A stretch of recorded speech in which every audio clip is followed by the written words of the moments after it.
And hello, everyone. My name is Oaf, and I have with me my very good friend and a person I love to call my own brother, my good buddy, the Low Ruin Historian. And this is the Deku Scrub Playground. What's up, LH? Hey. Hello. So, my dude, welcome back to our second episode of our Zelda Cast, DSP, Deku Scrub Playground, which I just gotta say, dude, like, honestly, that name is actually pretty freaking genius, my dude. Yeah, I thought it was a neat little callback, and it's a lot of fun, so... Oh, 100%, man. How you doing, by the way? I know it's Labor Day and all that, but how you doing today? Doing alright. It's frickin' hot up here today. I'm in the It- basement right now to try and cool down, because holy crap. God dang. I know that we've been going through the higher 60s and lower 70s this past week or two, and right now it's like 66 Fahrenheit around where I'm at, but I mean, geez, if it's hot for you, I can only imagine, man. Oh man. It's, in Fahrenheit, it's about 78. Oh, okay, yeah. Once it gets like 75 Fahrenheit or higher, then that's when I start to melt. I'm like, oh no, get me into to an ice box or something, you know? Yeah. It's not humid, though, thank God. Oh, yeah. Because if it was humid on top of that, like, there'd be no escape. We'd have to run both of our ACs again, and our PUC would skyrocket. But Oh yeah. it's been cooler the last, like, week and a half. Mm-hmm. So this is kind of unexpected. Oh yeah, dude. Like, I mean, I'm someone who always likes it cold. So even when it's like, let's say 32 Fahrenheit, which is 0 Celsius and all that, I'm still too hot. Like, I cannot be hot, and that's why I always got like fans on and all that. But man, dude, yeah, I feel you on that one.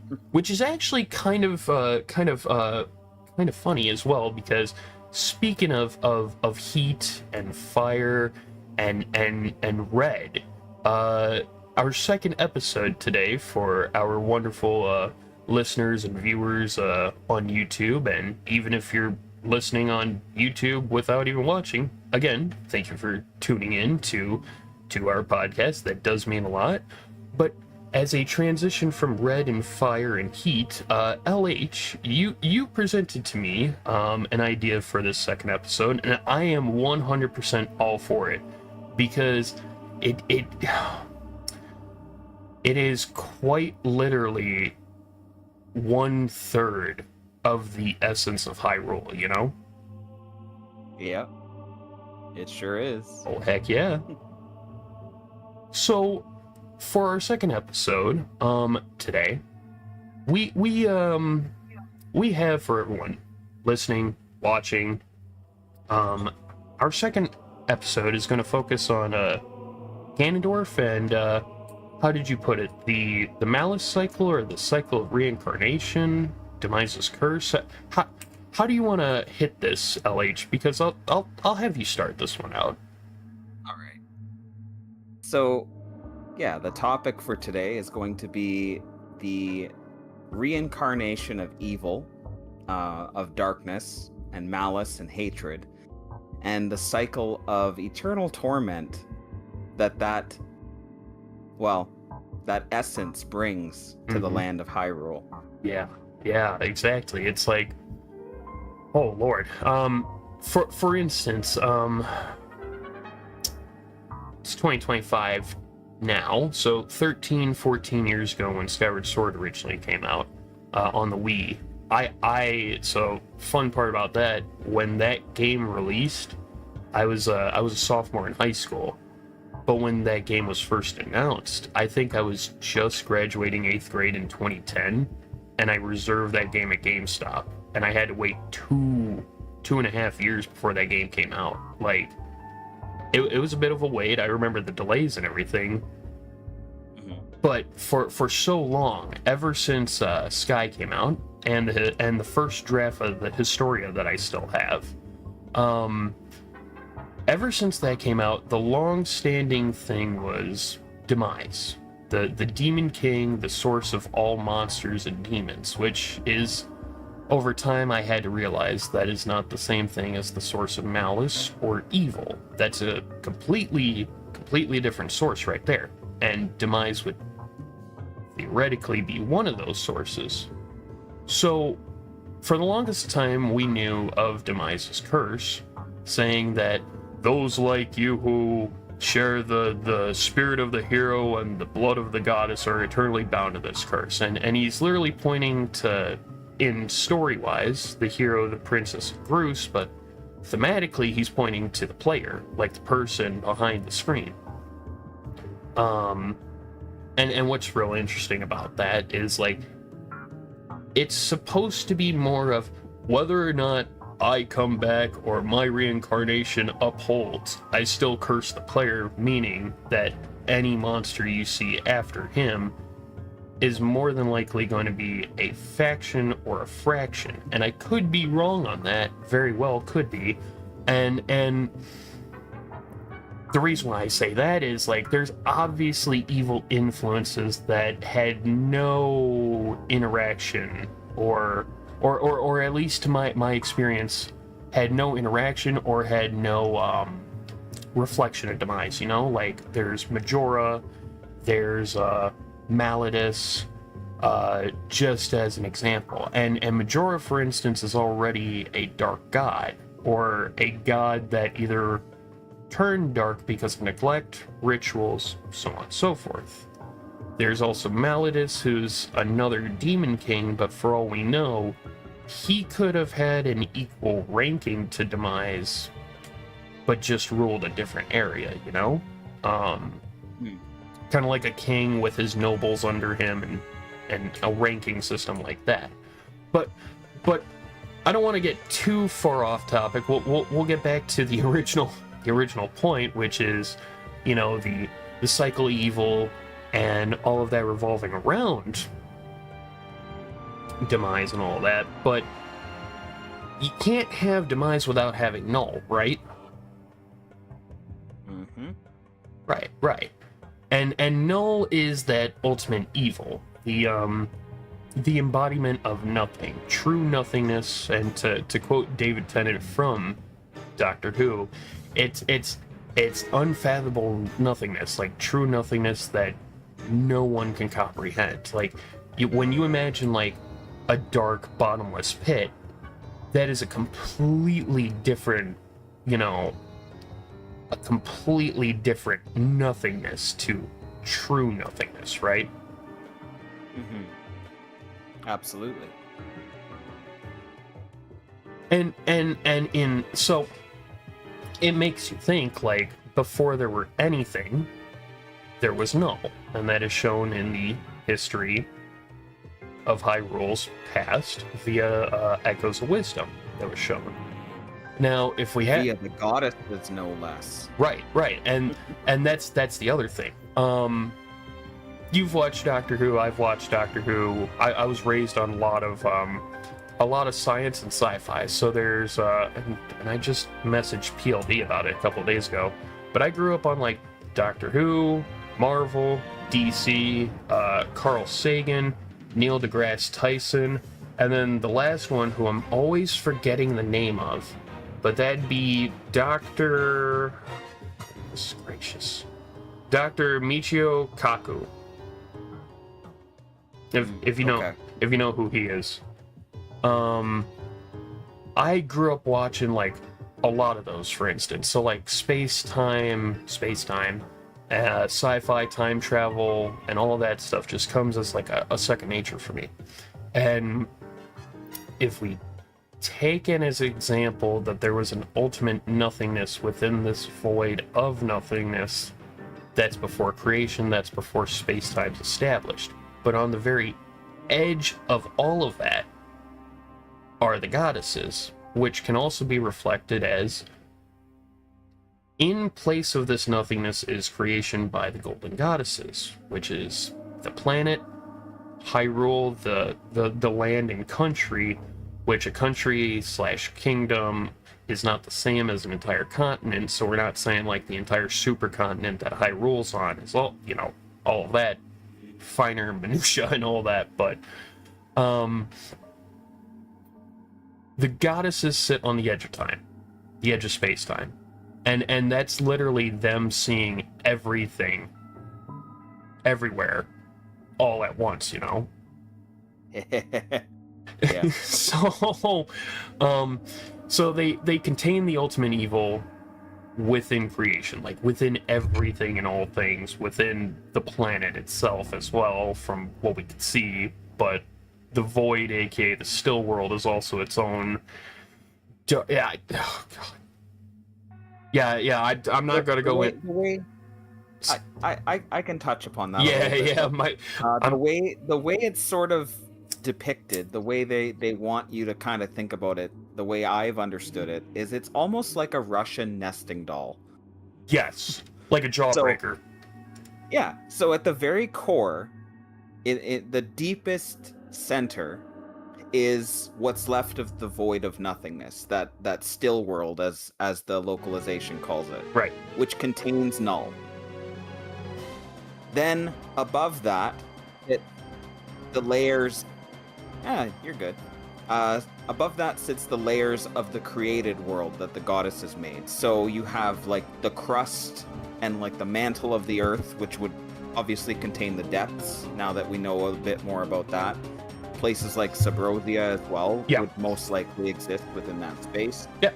Then above that you have the surface with all of its seas and lakes and rivers and oceans, canyons, mountain biomes, forests, all of the things that you typically think of. Yeah.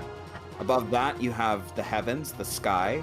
So places like the Sky Island, City in the Sky, Skyloft obviously existed at one point above the Sea of Clouds. Mm-hmm.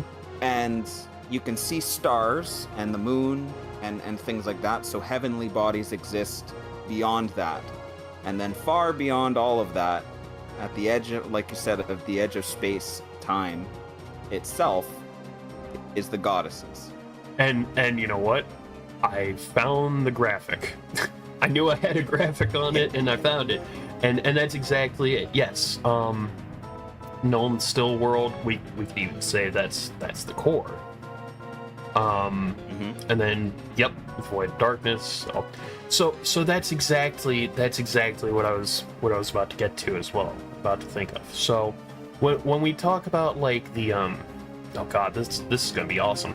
So when it comes to establishing this layering, this jawbreaker, for instance, I think for convenience, we'll go straight off the bat. All of this exists.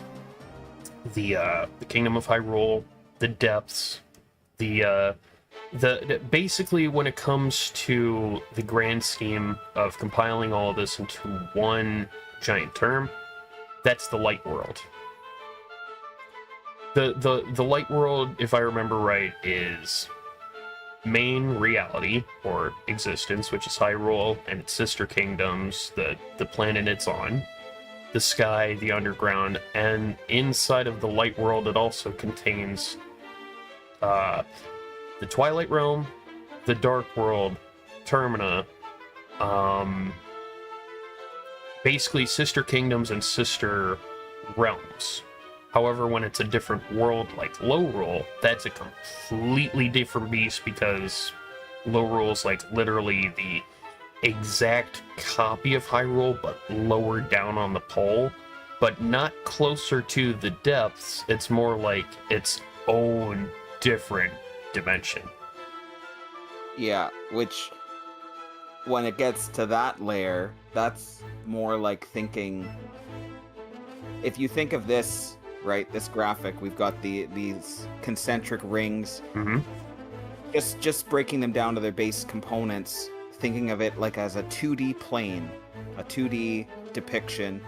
Each of those layers represent those different parts of what create the world that the goddess has made. The world of Lorule is exactly like this, but on a second piece of paper, a second plane, parallel to this one.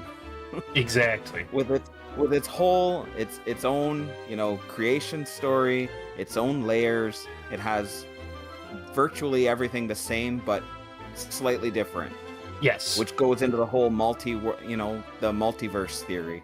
Right. Similar to the Yggdrasil graphic I made a while back. I know that I don't have it on me, and I unfortunately will not have the time to try to find it today. But Fair. with the Yggdrasil example, for instance, that's layering. How do I explain that one? It's quite literally layering, as you had put it. The different dimensions and realities and so on. Now, a realm is not the same as a dimension, correct? Yeah, I would say the term realm has a broad but also slightly specific implication. Right. So, like, it has been used interchangeably with, like, say, a world or reality, Mhm. but it has also been used to refer to a specific region or a specific area of influence. Okay. Yeah. Such as like Termina. So okay. Yeah, that makes a lot of sense at that point. Yeah. And so now not to stray too far off, but to also go and tie with this of these stackings of how do you say this? The different layers that make up the light world and the existence of all Hyrule and Hyrule's history. I'll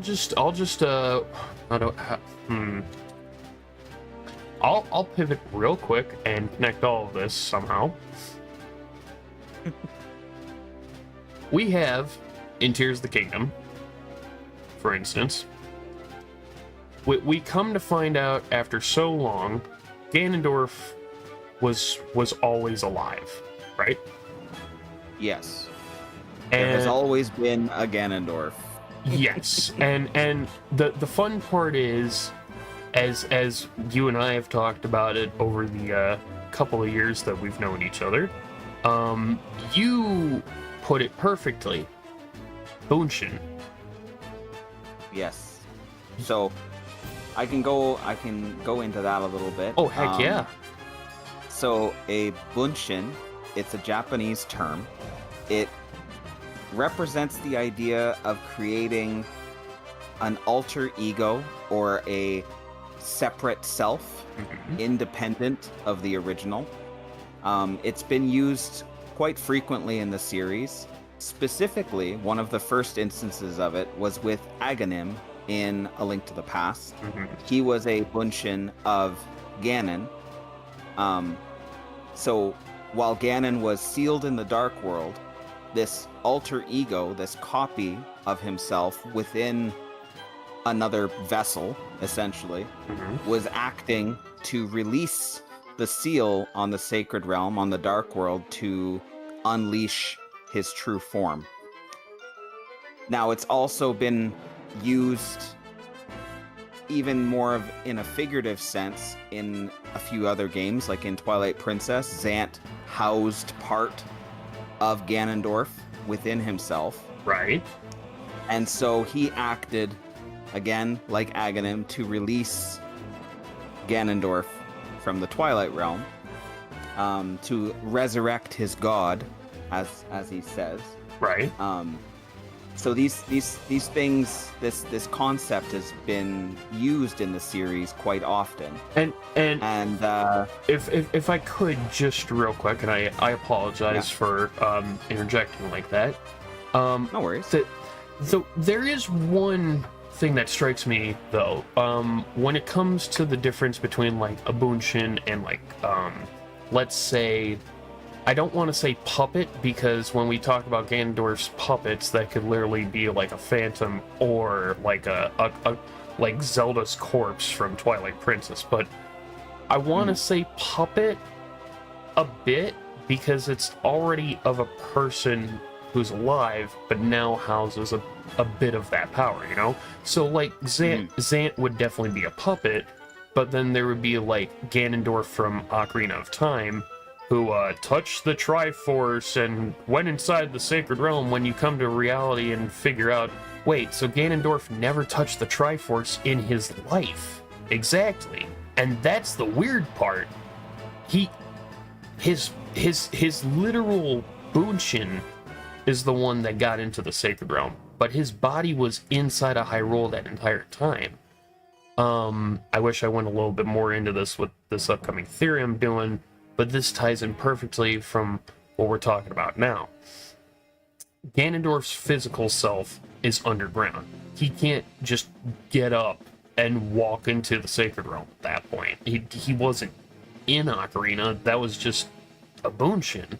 And then the Bunshin made a phantom. But then there's Zant, for instance, who's a puppet.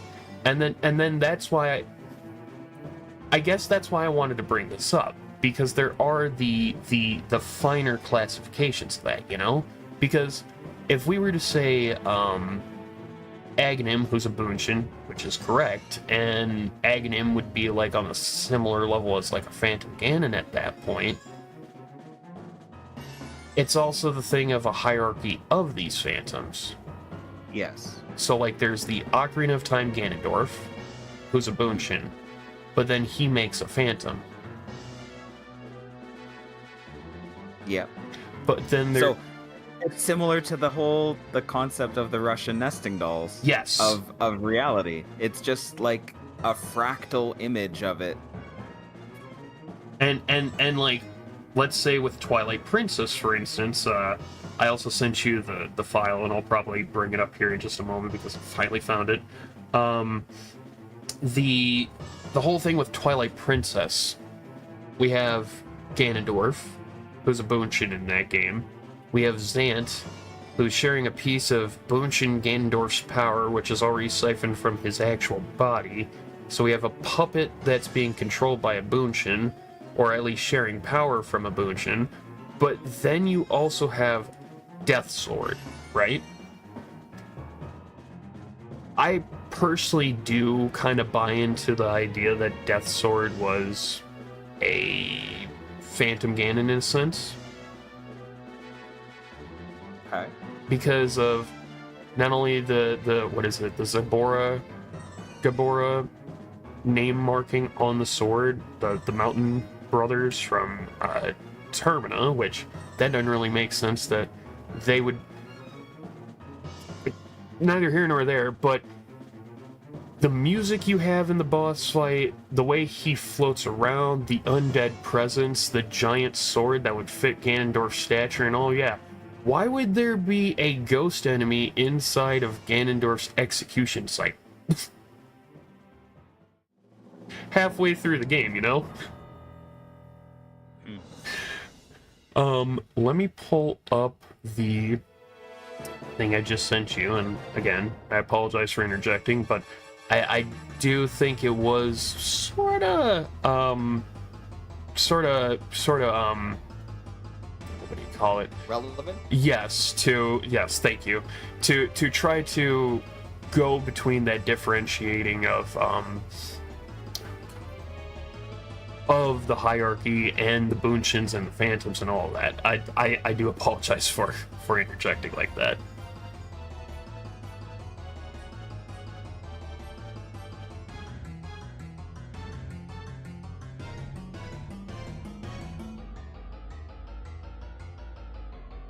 Alright. Uh-oh. Did we lose you?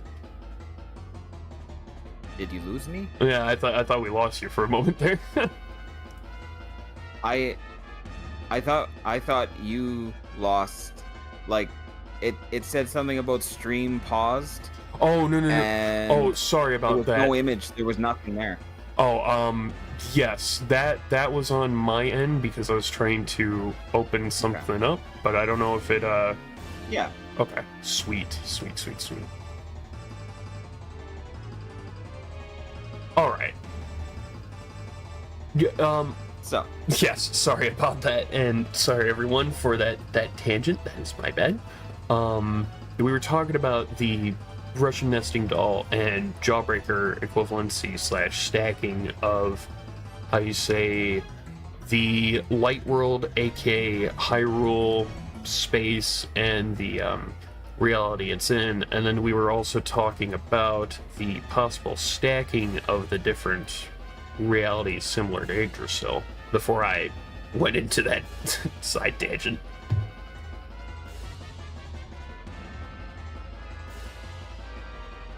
And now, to tie this in, because we have inside of Hyrule, at the very core, we have, no, if he ever broke free, he would 100% just completely wipe out everything in existence. It would just be a complete nothingness, complete void, correct? I mean, we saw quite a bit of what he's capable of in Echoes of Wisdom. Oh, yeah. Yeah. And that, with the... I'll go into that a little bit, too. Mm-hmm. The history of Hyrule, according to Echoes of Wisdom, has always had these periods where rifts would form. Yes. They never really understood where they came from. Like, the people never understood where they came from or what caused them, but they would just kind of come and go. Right? Yes. This time, in the era of Echoes of Wisdom, it's like high alert, like constant. Rifts have just been appearing like crazy. And it's because he was making moves to escape. Mm-hmm. And that's the thing about Null being the ultimate evil. It's, with him being such the ultimate evil, he's also probably the source for dark gods and even the Demon King. I would agree. Based especially on some of the things that Echo Ganon says in Echoes of Wisdom. Yes, I think that probably made all of us jump when we first saw that. If I'm going to be honest. Yeah. So, Ganon being the alter ego or the completely demonic form of Ganondorf Dragmire. I almost said Mandrag Ganon, but that's another name for Ganondorf's alter ego. That's something that has always been something that I don't really want to put my foot into, because I know that I'm either going to sound like a raving you-know-what, or someone's going to take it the wrong way. But every time I say this, I'm like, well, there's a difference between Ganon and Ganondorf. Whenever people say, oh, look, it's Ganon, but it's Ganondorf. Yes, but no. I mean, that's kind of half the battle. Ganondorf Dragmire is the man, and that's where you started. Ganondorf Dragmire is the literal king of Hyrule, king of Gerudo. Sorry, not Hyrule. He's the yeah. He's Hyrulean slip. Yeah, usurper, right? So he's the king of the Gerudo by birth, and Ganondorf Dragmire knows a thing or two about dark magic because, by classification, he's a dark sorcerer / dark wizard. Not a thief, not a bandit. Thanks, Smash, for that. So when it comes to this dark wizard king, he's not Ganon. He's Ganondorf. And who is Ganon at that point? Ganon is quite literally his dark alter ego, monstrous form that he changes into. And then you sit... yes, go on.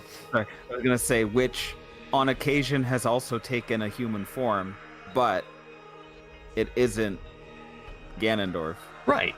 And that's precisely it. It's Ganondorf makes these boonships. It's to quote Zelda 2, the eyes of Ganon are everywhere. And in that sense, it would literally be the eyes of the Demon King Reborn, which is Ganondorf's full demonic alter ego.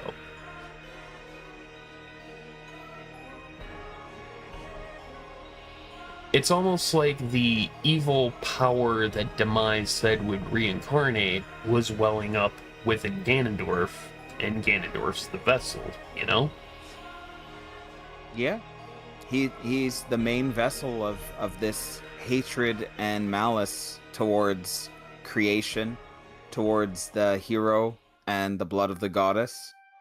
He's the antithesis of everything that they stand for, and he wants it all for himself, which falls right in line with what Null wants, because Null just wants everything to go back to the way it was when it was the only thing and it was happy.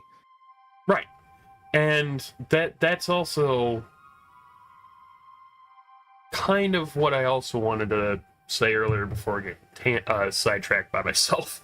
When you play Tears of the Kingdom and you get to the Forgotten Foundation and you get to the ceiling room and you fall, you come to this great dark abyss of nothingness with the Malice Tree or the pod. Mm-hmm. Now, to me, and when I played that in 2023, before even hearing about Echoes of Wisdom at all, I kind of sat there and like, so Ganondorf sat here restoring his power, but he couldn't have done that for eons because he was right above this Malice Tree, and I think I brought it up to you at the time. Is it possible that Ganondorf in this ancient era, around the time of the Imprisoning War / right before it, this ancient era of the First Kingdom, is it very possible that he planted those that literal seed or sapling for the Malice Tree to grow through time? Because I have a feeling that if he planted that tree, he either did it knowing where to put it, or he was directed by Null. Because the area that you fight Ganondorf at, inside of that Malice Tree, feels like it's quite literally in the center of the earth, but it also feels like it's in complete and ultimate nothingness, almost like it's the realm of Null.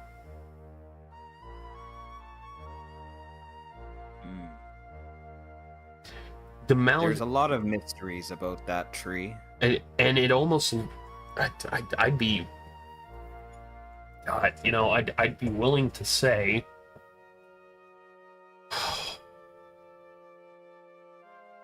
Null isn't... This is a no-brainer, but Null is a necessary evil. Without Null... It would kind of pivot in a mirrored direction at that point. So if Null had everything and the goddesses lost, that's a complete loss for everyone, and there is nothing, there is unfathomable nothingness. But now think of it in the counteract of, what if Null was then destroyed? Then we have nothing but utopia? To a lot of people that might sound like a good thing, but at that point that's the sacred realm. Or heaven. Exactly. And it makes me think, so you have to have Hyrule in that in-between. Null has to be a necessary evil. Okay. So with Tears of the Kingdom, and you killing Ganondorf at the very end, and finishing Demise's curse, that doesn't mean that evil and darkness and demons are done. Sure, the Demon King and the Demon King Reborn, their chapter is finally done. Hooray! Where are we now? You guys remember how there's this ultimate evil that always must exist but be contained? Yeah? Did that Malice Tree get destroyed? Because I don't remember us destroying the Malice Tree at all. And then it makes me think the Malice Tree kind of spreads out to the edger walls of the ultimate dark pit you're in, the void you're in. And it really makes me think those roots in the depths are extensions of those, that Malice Tree. If that Malice Tree is able to reach out into ultimate nothingness farther than the eye can see, and make it into reality via the depths underground Hyrule, it makes me think, okay, that Malice Tree may have been null.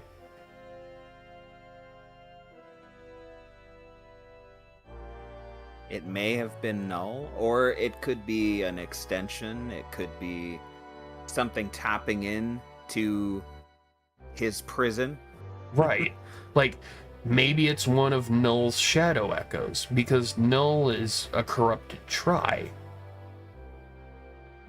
So if Null can make these echoes, these dark echoes, similar to how he made, Ganon, it just kind of brings to the idea of, if that Malice Tree is not Null, as you said, is an extension. And I would wholeheartedly believe that. These extensions of Null, whether it be his arms or these shadow echoes, could have created Demise, could have created Majora, could have created Malladus, for instance. 3 arms of Null and so on and so forth. But then you get into the actual, visualization of that Malice Tree and of Null, and then the Malice Tree is a pod for Ganondorf to retreat to heal to full power. Only because it seems like the Malice Tree reaches its arms and branches and roots into the earth. Okay, why? It's tapping into the malice that's all, the malice and the gloom that's all over the depths and the surface we see in Hyrule.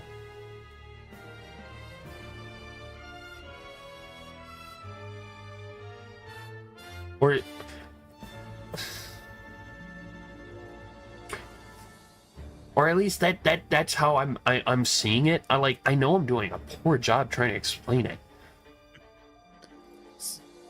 You're not doing a poor job, but it is a lot to wrap one's head around. Mm-hmm. Personally, my takeaway from the Malice Tree, the evil tree, the roots that it has are a distinct color and a distinct appearance compared to a lot of the other ones that you see in the depths. Right. But they spread out everywhere. And if you look at them, you can see almost like veins of the malice, of gloom circulating through them, and they're all circulating back towards Ganondorf, sorry. So it's drawing this energy from somewhere, but you never really see the tips, the ends of the roots. They all go down into the ground. So wherever that's coming from is below the depths.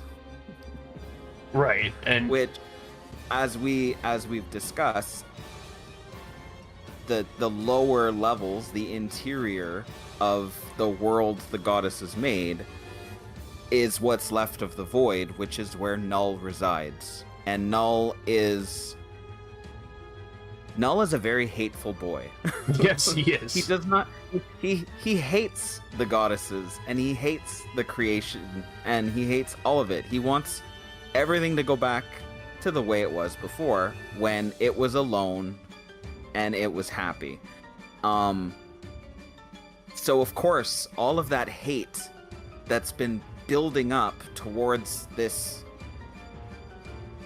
prison, towards the people and the entities that in its eyes have wronged it, and have been holding it in this place has got to be like immense. Yeah. Yeah, no fooling. It's like,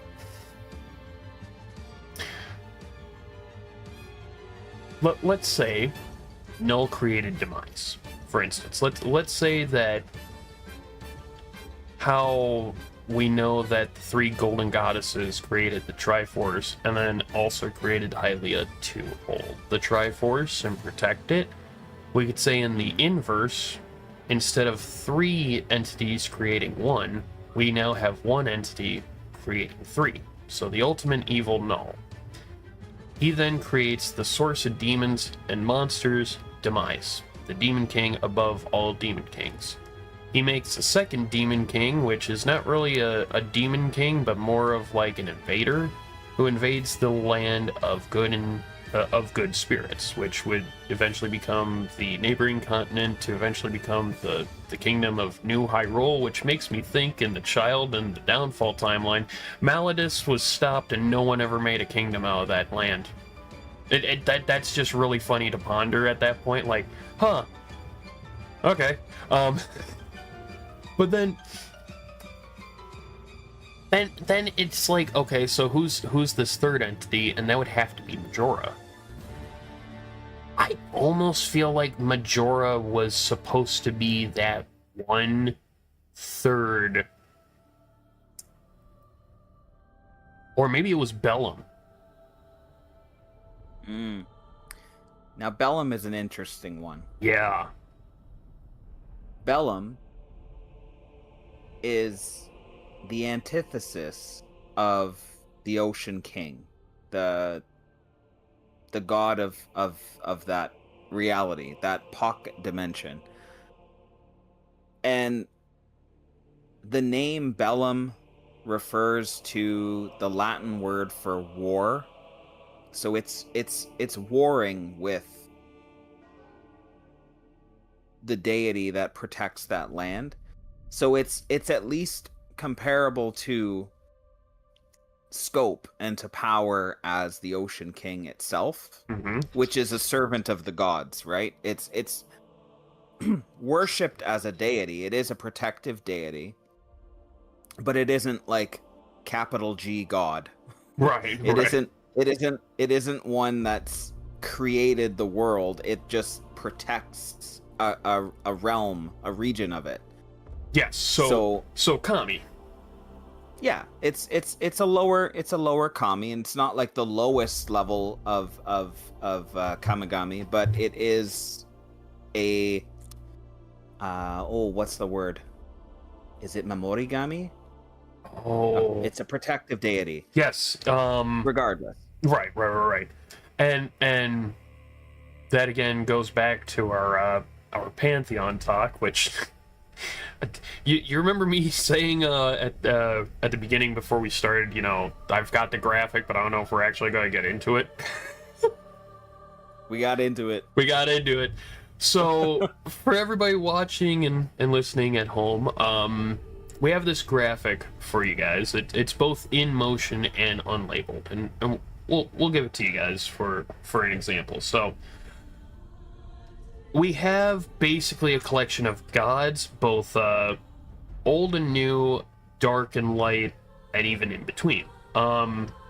Before I play the video, LH, you wanna take a crack shot at what each of these gods are, or what they represent, or so?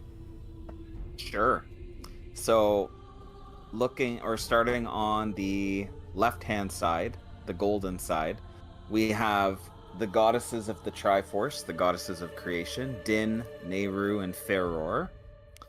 Below them, the protective deity who watches over creation, we have the goddess Hylia. Yep.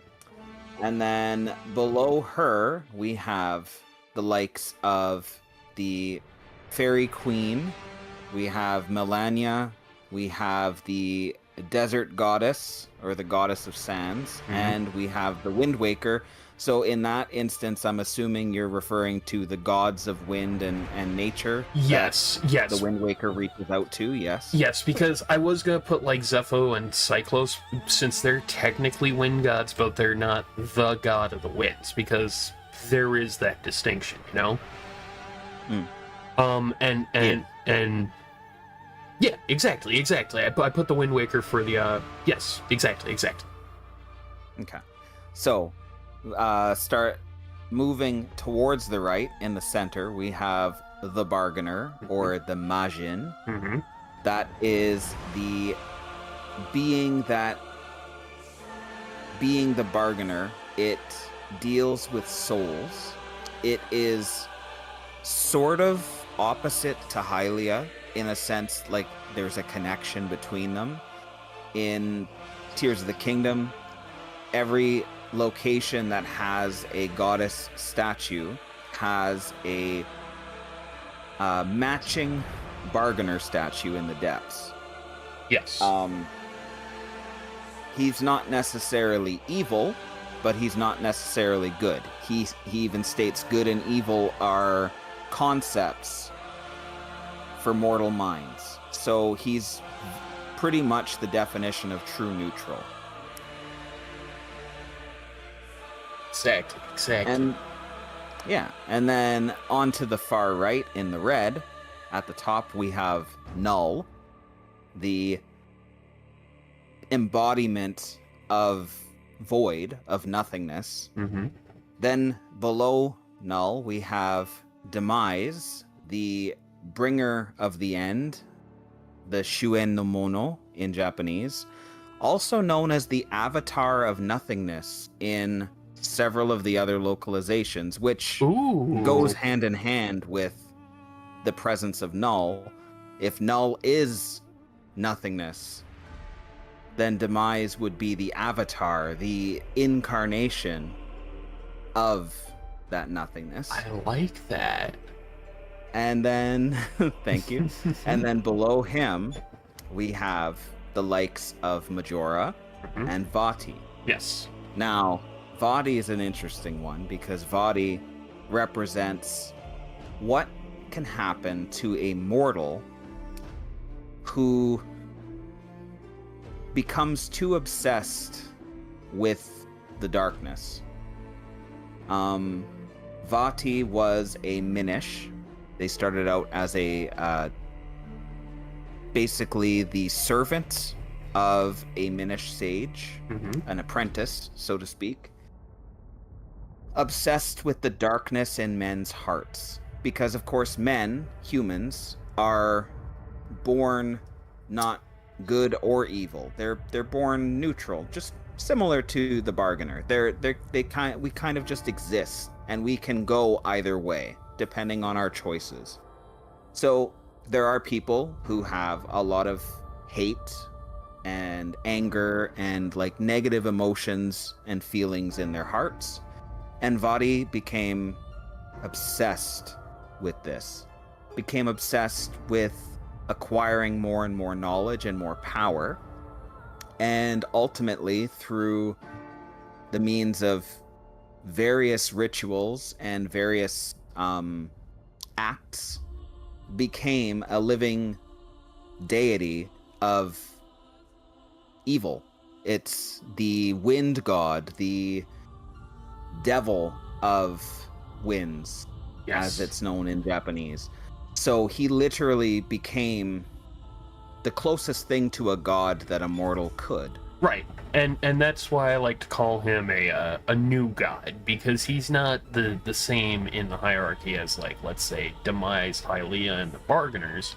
He'd be more of a new god or a lesser god, like, let's say, Melania, but still newer than Melania. Melania would still be older in that sense, you know? And granted, this is not everyone, but this was also a first draft, and I wanted to try to get a visual for us, because I'll go ahead and play this as well.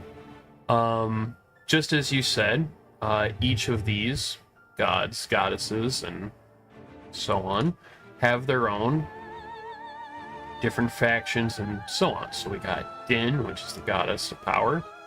Power can be associated with body and emotion because of the trio or trifecta that makes humanity. Mind, body, and soul, which body could, again, be interpreted as emotion or raw power. We've got Furor, which is the goddess of courage, spirit / soul. Din is earth and fire. We got Furor being wind and forest. And then Nehru, I know she's kind of cut off here at the bottom. So I'll do one of these real quick for us. Nehru is the goddess of wisdom, mind and space, water and shadow. And the mind and space one, that's the one that I wanted to touch real quick before getting to the going onwards. Mind, wisdom, space. Now, space makes sense for a few reasons. With Nehru, she poured her wisdom into the world and gave it the spirit of law and order. Mm-hmm. When we witness these acts, particularly in Ocarina of Time, the imagery associated with this act of her pouring forth her wisdom and creating law and order, it fills and creates the heavens, the sky, the spaces above the earth being what was created by Din. Mm-hmm. When you think about the laws of nature, you think about the balancing act and, like, say even the laws of magic, which is another thing that she's associated with through the likes of A Link to the Past. The spirit of law and order and the source of magic comes from Nehru, essentially establishing the firmament, the order of nature, and that ordering, that sort of nesting doll, and the lessons that people learn from observing the world around them. A lot of them come from things like astronomy, the study of the heavens. Mm-hmm. So the movements of the celestial spheres, the bodies in space, some of that gets into a lot of pseudo science, right? Or spiritual beliefs and things like that. But all of that comes back to magic and the perceptions of reality, which, again, are what's associated with Nehru. So having space is definitely apt for her. And we do see not just the astrology aspect that we see in the Zelda universe, but we do see astronomy as well. Like, and seeing actual constellations in 3D Zelda games has always been one of those like little touches that always kind of warm the heart, you know, trying to find Beetlejuice and fucking Orion and all that. Oh man. Now I know for some Eagle Eye viewers as well, and you probably saw it too, LH. Where is Electric on this? Because I didn't put it on. Electric, we're putting with Furor. Makes sense. Wind plus forest equals electric. And the reason why I say that, our atmosphere, the air we breathe, and even the storms that happen in real life, it's two parts from what I've noticed through studies and growing up. There's the trade winds that are literally made from the middle of the Atlantic that spread outwards and then get carried on to the mainlands, which also now mix into our second part. Trees.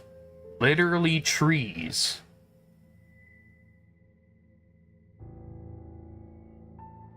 So, what was it called?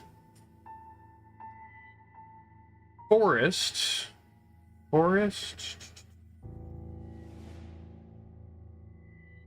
God dang it. Forest. Help with You'd think I'd have this on tap earlier. So, forests help significantly with storms by acting as barriers that reduce wind speed, absorb large amounts of rainwater to prevent flooding and prevent soil erosion. They can also slow down and reduce the growth of cyclonic storms by absorbing energy and moisture from the atmosphere, and the loss of forests can also make storms more frequent and intense. We also know that, of course, trees give us our air, and if that air gets, eventually cycled to the oceans, gets picked up into the trade winds and starts making actual progress to the lands, you got trees again, right? Like a never-ending cycle. But those are the two parts that get you your storms. We can attribute electricity to that, and if we also go one step further with like souls, ghosts, spirits, and so on, electromagnetic field, messing with technology, that there Rotom from Pokemon, like there's an intrinsic like connection between electricity and spirits, and that's why I'm like, we don't have to put electric under furore because it's already kind of a silent, kind of thing that we already know. Let me continue onwards. So, as you perfectly put with these gods, goddesses, so on in this Pantheon graphic, we then get Hylia, holder of the Triforce, the goddess of time and light, the reincarnation of the human Zelda from Skyward Sword. So, we get these lesser gods.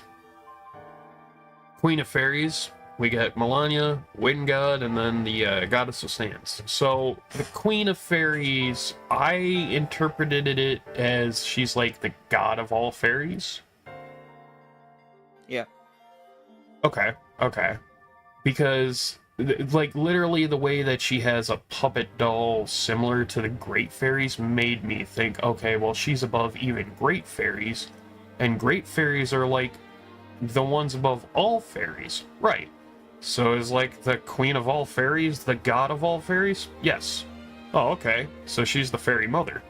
Yes. Or is she? Exactly.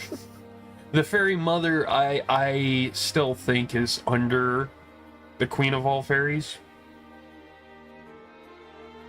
But that's just what I'm putting out there, Melania is the god of horses, and I'd even say, similar to Greek mythology, he's the god of the hunt.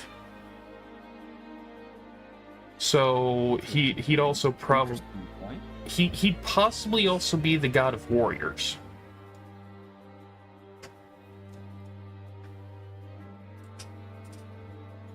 But he's the only male great fairy, and he's the brother of the four from Breath of the Wild, Tears of the Kingdom. So the reason why he's a lesser god is he's technically the son of the Queen of Fairies, but he's also like the god of the hunt.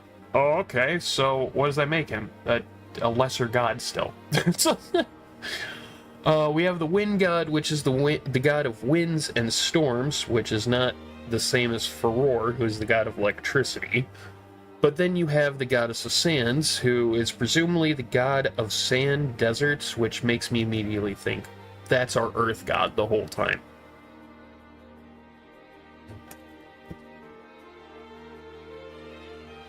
You know how you got like the wind god's aria and the earth god's lyric? Earth god's lyrics, yeah. Mm-hmm. If there's a god of the winds, there has to be a god of the earth. And if we don't have any other possible fitting god, I'm just throwing my hat in the ring and saying the goddess of sands, or the desert colossus, is that god of the earth, aka Gaia.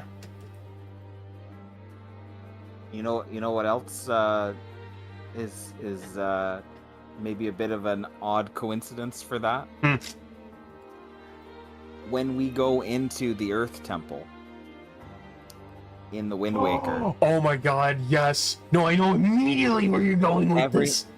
Everything there is it's basically a mashup between the Spirit Temple and the Shadow Temple from Ocarina of Time. And you have Ibdo, you have sarcophagi, you have sand, you have Oh my god. you have to use the mirror shield to progress through and destroy parts of statues, just like you do in Ocarina of Time. And when you finally get to the final room, the boss room, where the ritual will take place afterwards, it's filled with sand. I don't like sand. I hate sand. It's dry, it's gritty, and it gets everywhere. I hate sand. Oh my god! You know, I always saw the connections of the Earth Temple and the Spirit Temple from Ocarina of Time. Like, I always knew those, but like what you just explained right there, dude. Oh my god. Okay. Okay, so we're still on the nose. We're so far god, 3, 4. We're 8 out of 8 so far. Yeah. All right. So next up on the list of the gods as it continues, we of course have the ultimate evil, the ultimate nothingness, Null, source of miasmas, malice, evil, and ruler of the still world, aka the void. We already went over him. That's going on ahead. We already had Demise, who's the first demon king, source of monsters and demons, and the hatred bound to a curse creating the evil within Ganondorf. And then, as you excellently put it, with Majora and Vati as well. Finishing off with that, we have the Bargainer, which is that true gray area, the true middle, neither evil nor good, truly neutral. And it really is a mixture of spirit, time, and power, like a mixture of all three virtues. So, how do we tie this back into Ganondorf, the hatred cycle, the malice? Well, it almost seems like everybody revolved around these three containing this one. 3 golden goddesses containing Null. Null, as a retaliatory effort, creates Demise, while the 3 golden goddesses create Hylia. I feel like because of true evil and true creation, creating good and evil, they had to, at that point, whether knowingly or unknowingly, have created the Bargainer as well, as a consequence of making 2 sides, right? The kind of like the referee, the middleman. Yes, The one in between. yes. Like, because Demise was created and because Hylia was created, thus that third faction was created, either knowingly or unknowingly. These 3 are the trinity of the actual divinity. The lesser gods were created afterwards, which reflect, the earth, the air, the animals, and the spirits, and so on and so forth. But because of this, we have this ultimate evil that can't let it go.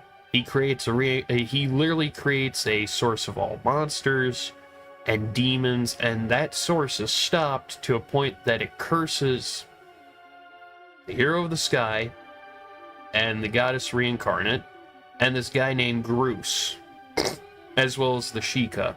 Anybody who was involved and there in the ancient past was cursed and bound to this. So we got goddess bloodline, which would eventually become the royal family to come.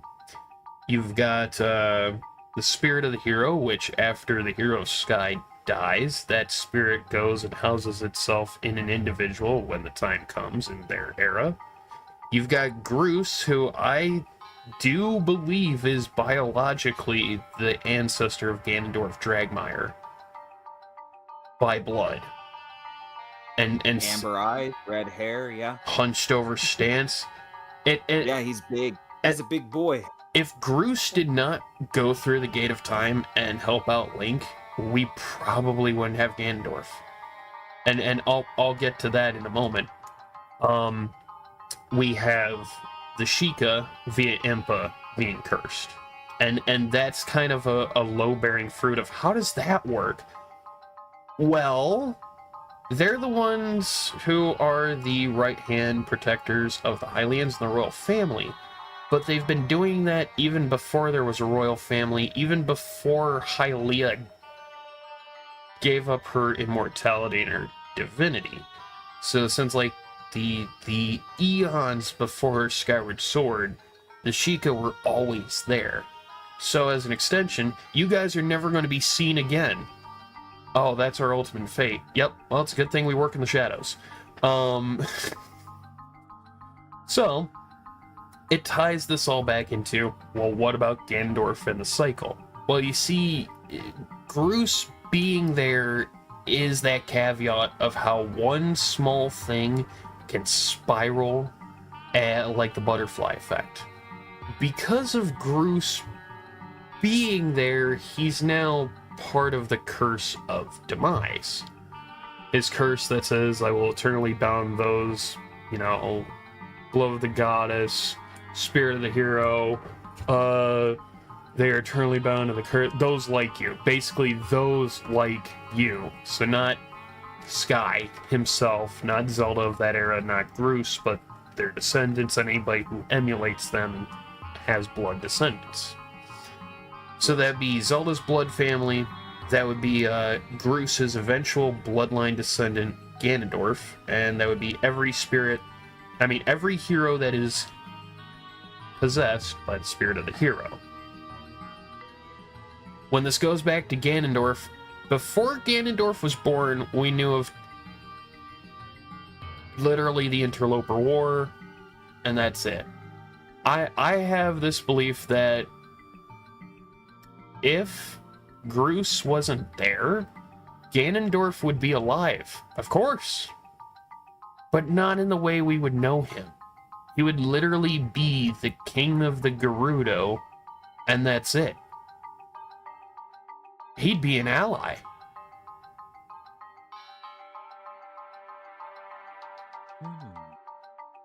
I feel like I've always been on this side of the fence that if Demise picked a different vessel for his curse, Ganondorf would have been spared. Like there's always been this thing of if Ganondorf obviously was not born evil like anyone else. He had to have that evil housed in him over time. But how? More than likely a ritual when he came of age. How? His surrogate mother's twin Rova, the twin witches. Stop. Twin witches? Yes, one of ice and fire. Okay, stop. How old are they by the time Ganondorf's an adult in Tears of the Kingdom? I don't frickin' know. Maybe like 40 to 60 or 80? But they look pretty good for their age. And then then how old are they by Ocarina of Time? They're like damn near like 400 or plus. And then you sit here and you're like, okay, so Twin Rova, both of them, Koume and Kotake, were in the Interloper War. Yeah, 100%. Because of that war for the Sacred Realm that was never successful. I love how we're now getting into my upcoming theory. Because of the War of the Sacred Realm, aka the Interloper War, was unsuccessful, the interlopers were stopped and imprisoned. But again, I don't think all of them were. I think not. It would have to be Twin Rova. Both of them got out of it. Possibly because they were also the current rulers of the Gerudo at that time. Potentially. They definitely pull. They act. When Ganondorf is the king, at least they act in the shadows, in the background, as like the real leaders. They're the ones who make a lot of the decisions. They're the ones who are committing like brainwashing experiments and all sorts of things in behind. Like, they are the elders of the tribe.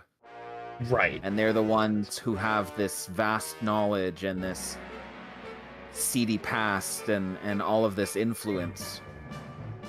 And So. and that, God, you know, that's making me now remember Rowan Link's old animation from like 13, 14 or whatever years ago, the Young Ganondorf series he did.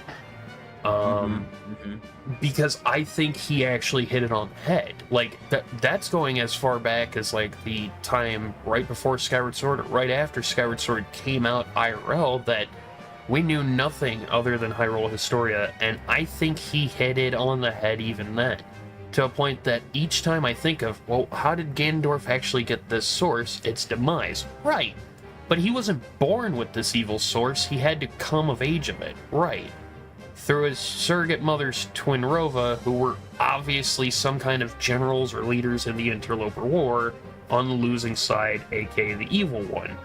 But at the same time, you can't imprison Twin Rova, because they're probably the Gerudo, like, twin witch queens at that point. And then you're sitting here like, so they were spared imprisonment because they were the only ones to rule the people at that point of Gerudo. Yeah, but as a penalty, we're going to imprison the interlopers through the Mirror of Twilight within the Gerudo realm, so then we can make an example of the Gerudo. But that doesn't teach the Twin Rova anything, because they still know of this demonic power and this dark magic. It could even be as another option. Perhaps when the Interloper War was at its peak, they were too young. Yeah. So they were spared. Yeah. But because they were part of that group, they're magic wielders, dark magic wielders, and because they had probably learned, maybe even from another Gerudo witch or another interloper witch or whatever above them, someone who's older, who's been lost, right? Most likely killed in the war. No. They carried on that legacy. No. And so they became servants of the Demon King. Right, and you know who it is? Who? Who in Skyward Sword didn't die? Who escaped at the end? Girahim? Yes.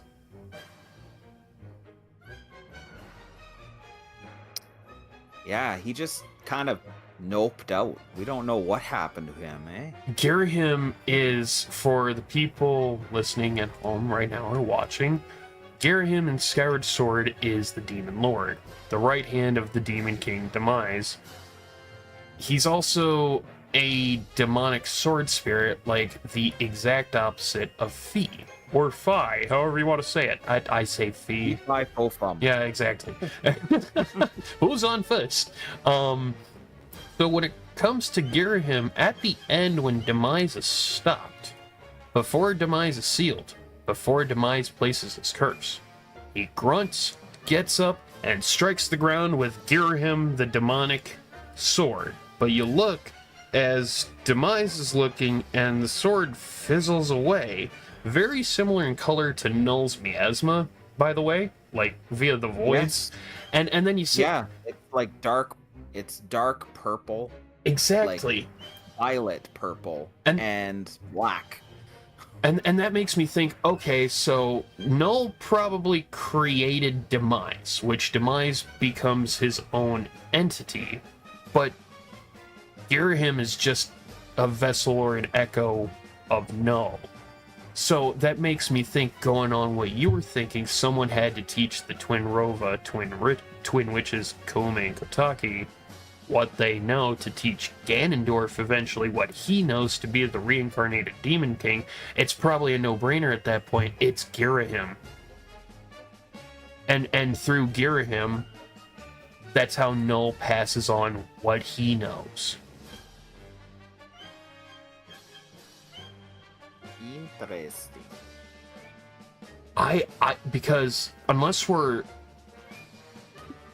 man, that just hit me. Like, if there's this evil that taught Twinrova during the interloper or so on,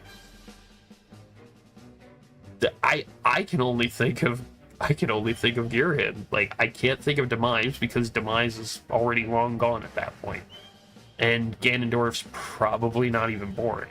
So the one that was leading the interlopers was Girhim speaking to Twinrova, and Twinrova was either A, a part of the interlopers, or B, the one in charge of the interlopers. Which then goes into Ganondorf learning dark magic, Ganondorf getting possessed by evil, Ganondorf now fully dedicated on getting the secret stones, which I guess could be the cause of the interloper war. Hint, hint, nudge, nudge. Nudge, nudge. Which I've been really thinking, if it's a war for the Sacred Realm and for the Triforce as well, how do mortal men with magic get into that Sacred Realm? I don't know. Get the key. It's not the Master Sword. Nope, it's the Secret Stones. You son of a bitch. So man, that's too on the nose. Yeah, and then Ganondorf tries to do right what the interlopers couldn't, and he gets one, and then he turns into the Demon King Reborn, completing the cycle. God, wow. And that's all the way up to Age of Imprisonment. Yep. So what happens next? That's what I want to ask you, because I want you to explain to me a little bit more, because this is like, this really really tantalizing, This is. All right, so I can take it from here. Oh yeah. So in the Dragon Tear memories of Tears of the Kingdom, and what we will essentially live through with Age of Imprisonment, Ganondorf, the first Ganondorf, the firstborn incarnation of Demise's hatred and malice, his vessel, his avatar, fully awakens as Demon King Ganondorf and unleashes hell upon the young kingdom of Hyrule. He is not able to be defeated. He's far too powerful. So instead, Rauru, the first king of Hyrule, uses his power to seal him and hold him in place for tens of thousands of years. Now, while Rauru is holding Ganondorf there, that man, being a vessel for this undying hatred and malice, and having a ton of it himself, being like, this dude's holding me here and I can't do anything about it, like he's stuck. He unleashes this hatred into the world, and at first it most likely spawned monsters, and evil things started happening in and around the world. And so then you have the likes of the War of the Bound Chest, Yep. where monsters are imprisoned and peace is regained. Vaati then appears, becomes influenced and entranced by the darkness in men's hearts, Ganondorf, and wants to, imbue himself with that power, unleashes monsters again into the realm, into the world, and becomes a demon himself.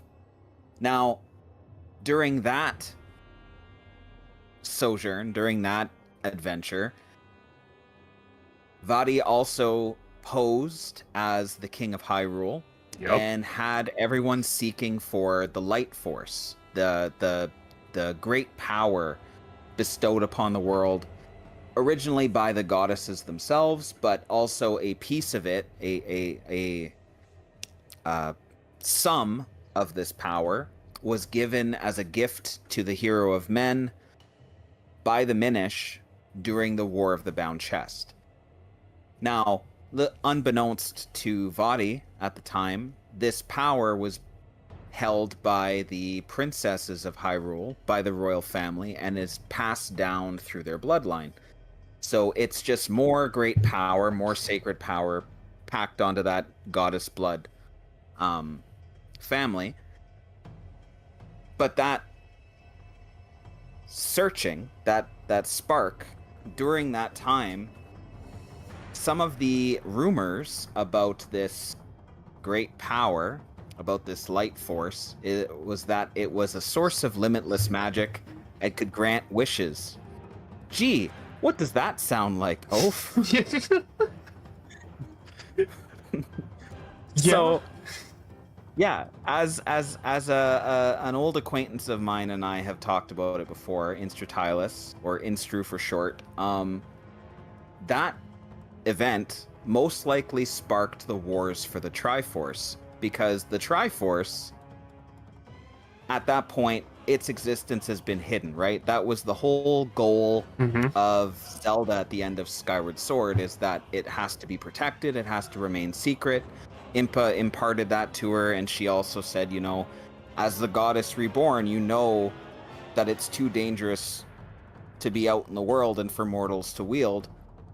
So it would have been kept secret. Like the biggest, most top secret, you know, no one really truly knows about it kind of secret. And the only, like, people that would know of it, of course, is, again, Impa, who's passed, Zelda, who is now the goddess reborn, Link, the hero of Sky.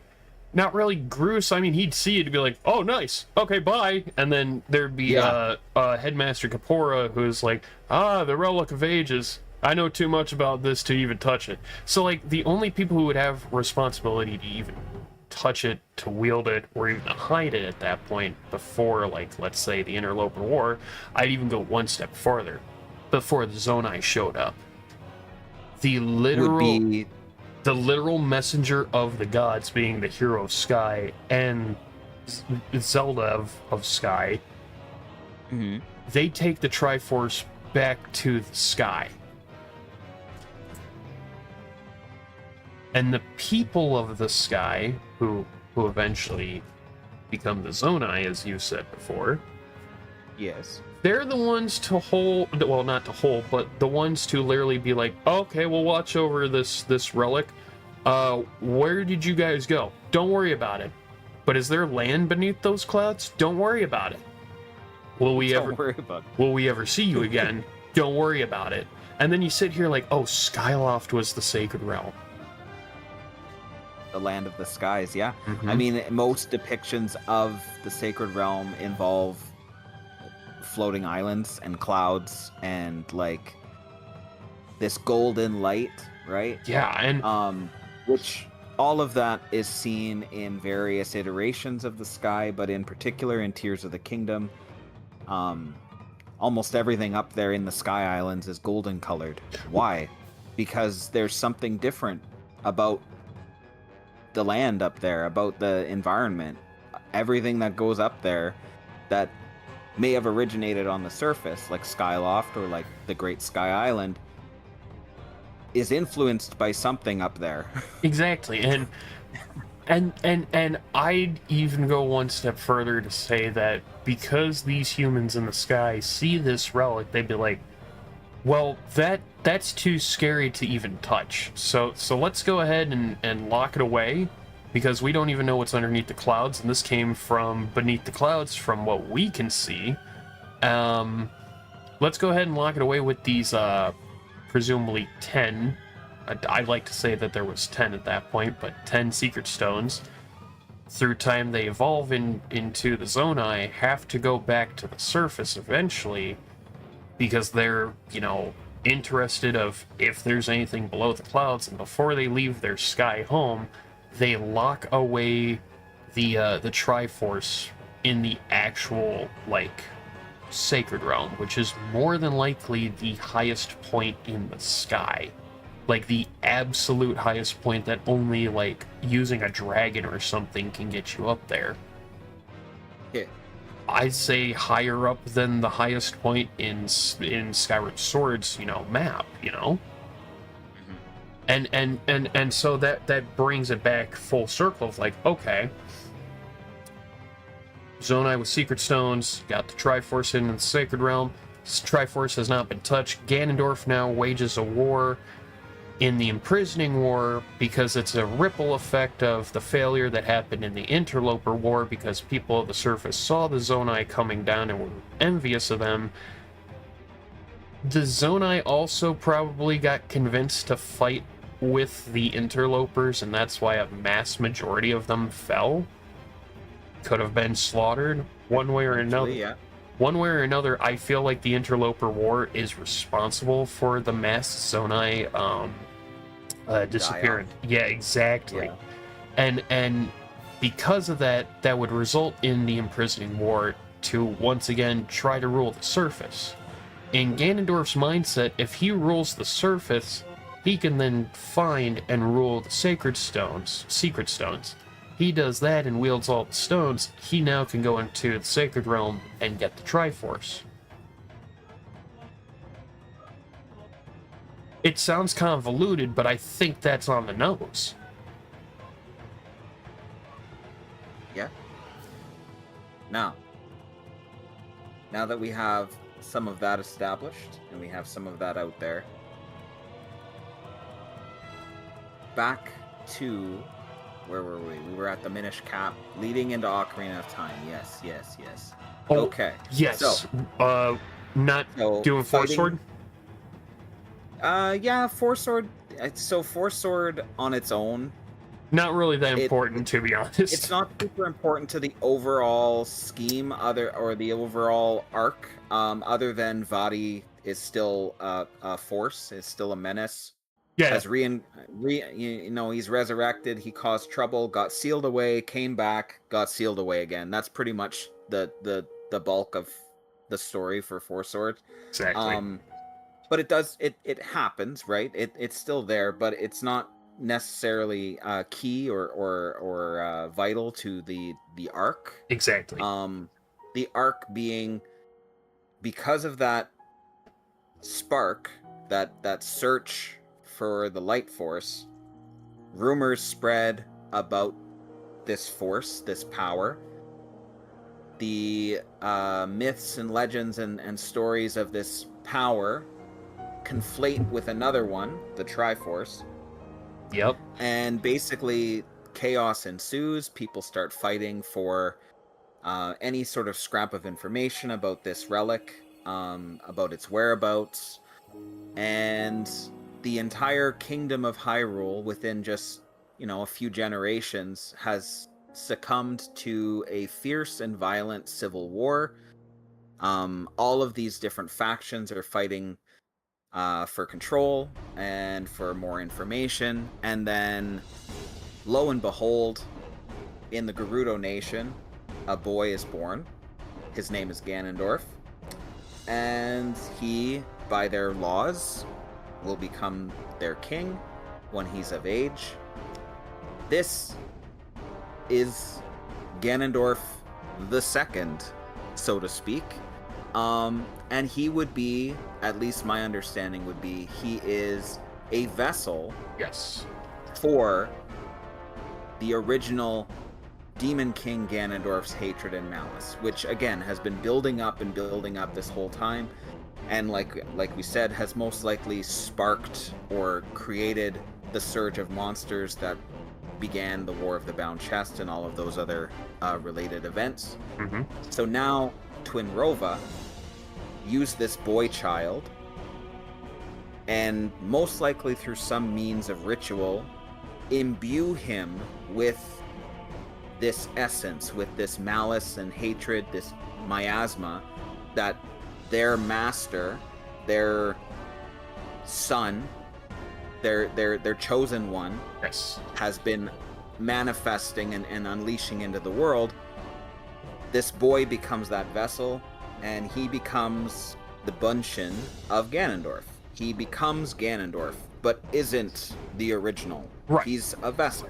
And He's that's very and I also want to, and I apologize for interjecting again, that for anybody who may be confused at home, that the important part is, yes, this is the first Bunshin, or the first how do you say it? The first, not really puppet or shadow Ganondorf, but this is the first, like, I'd say the first vessel yes, for that manifestation, right? yes. So the original Ganondorf is the embodiment of Demise's hatred and malice in the world. Right. But this Ganondorf, the one that we've known and loved or hated, yeah, since Ocarina of Time and like throughout the series, it was a fake the whole time. Yeah, he's just a copy. Yeah, and that's the one part I want to try to distinguish. Like, when it comes to Ganondorf, Dragmire himself from Age of Imprisonment and the Ancient Past and Tears of the Kingdom's Memories, that is the OG. That is the actual real deal, the real Ganondorf himself. This whole time, he was just sealed underground. And then everybody's like, wait, if he's been sealed and alive underground the whole time and these were just his puppets, where's Demise been? That's different, sadly. Demise was long dead by the time Ganondorf first reached his breath of air. But the difference here is, we know about how in the past Ganondorf would make these puppets and so on, like Phantom Ganon in Ocarina of Time. Think of that, but on a much bigger and longer scale, okay, than who's the actual puppets if this is the real one underground. Every single one you see in game, like Ocarina of Time, Twilight Princess, Wind Waker, Four Sword Adventures, and the entire Downfall timeline, those are all just a puppet, or puppets, of the guy underground. Oh. And what's very important about this is, if this happened once before, why didn't anybody try to stop it? And the answer is quite simple. The Interloper War was such a great devastating event. Any documentation about it was immediately destroyed. Anything that was associated with it was hidden and destroyed, and we can further prove that by saying a kingdom was erected and the Temple of Time was created.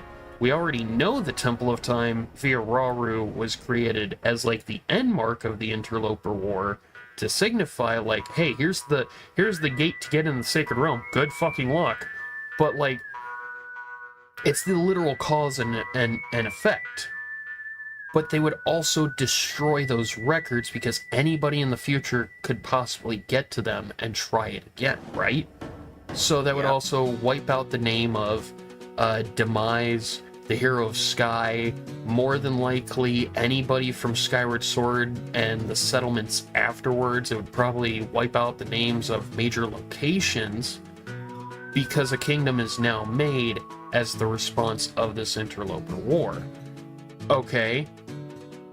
Hyrulean Civil War, aka that other war, as you just described, which is very similar to the Interloper War, that war is only made because they've heard of these legends, but there is no written documents. But they have a one de facto ruler they have to trust, and that one de facto ruler doesn't even know the truth behind their purpose.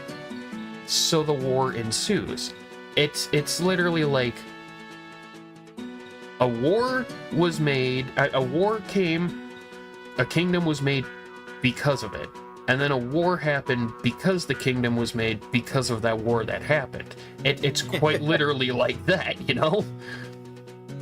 It is a, not a direct result, but it is a result of that earlier time. It's a ripple effect through time and space. Right, and in real life, we've also had the unfortunate, reality of that happening, both in the past and recent, present, events. People will wipe out historic events and anything that happened in the past, either as convenience or for necessary truths, or even for necessary evils or unnecessary evils, so on and so forth.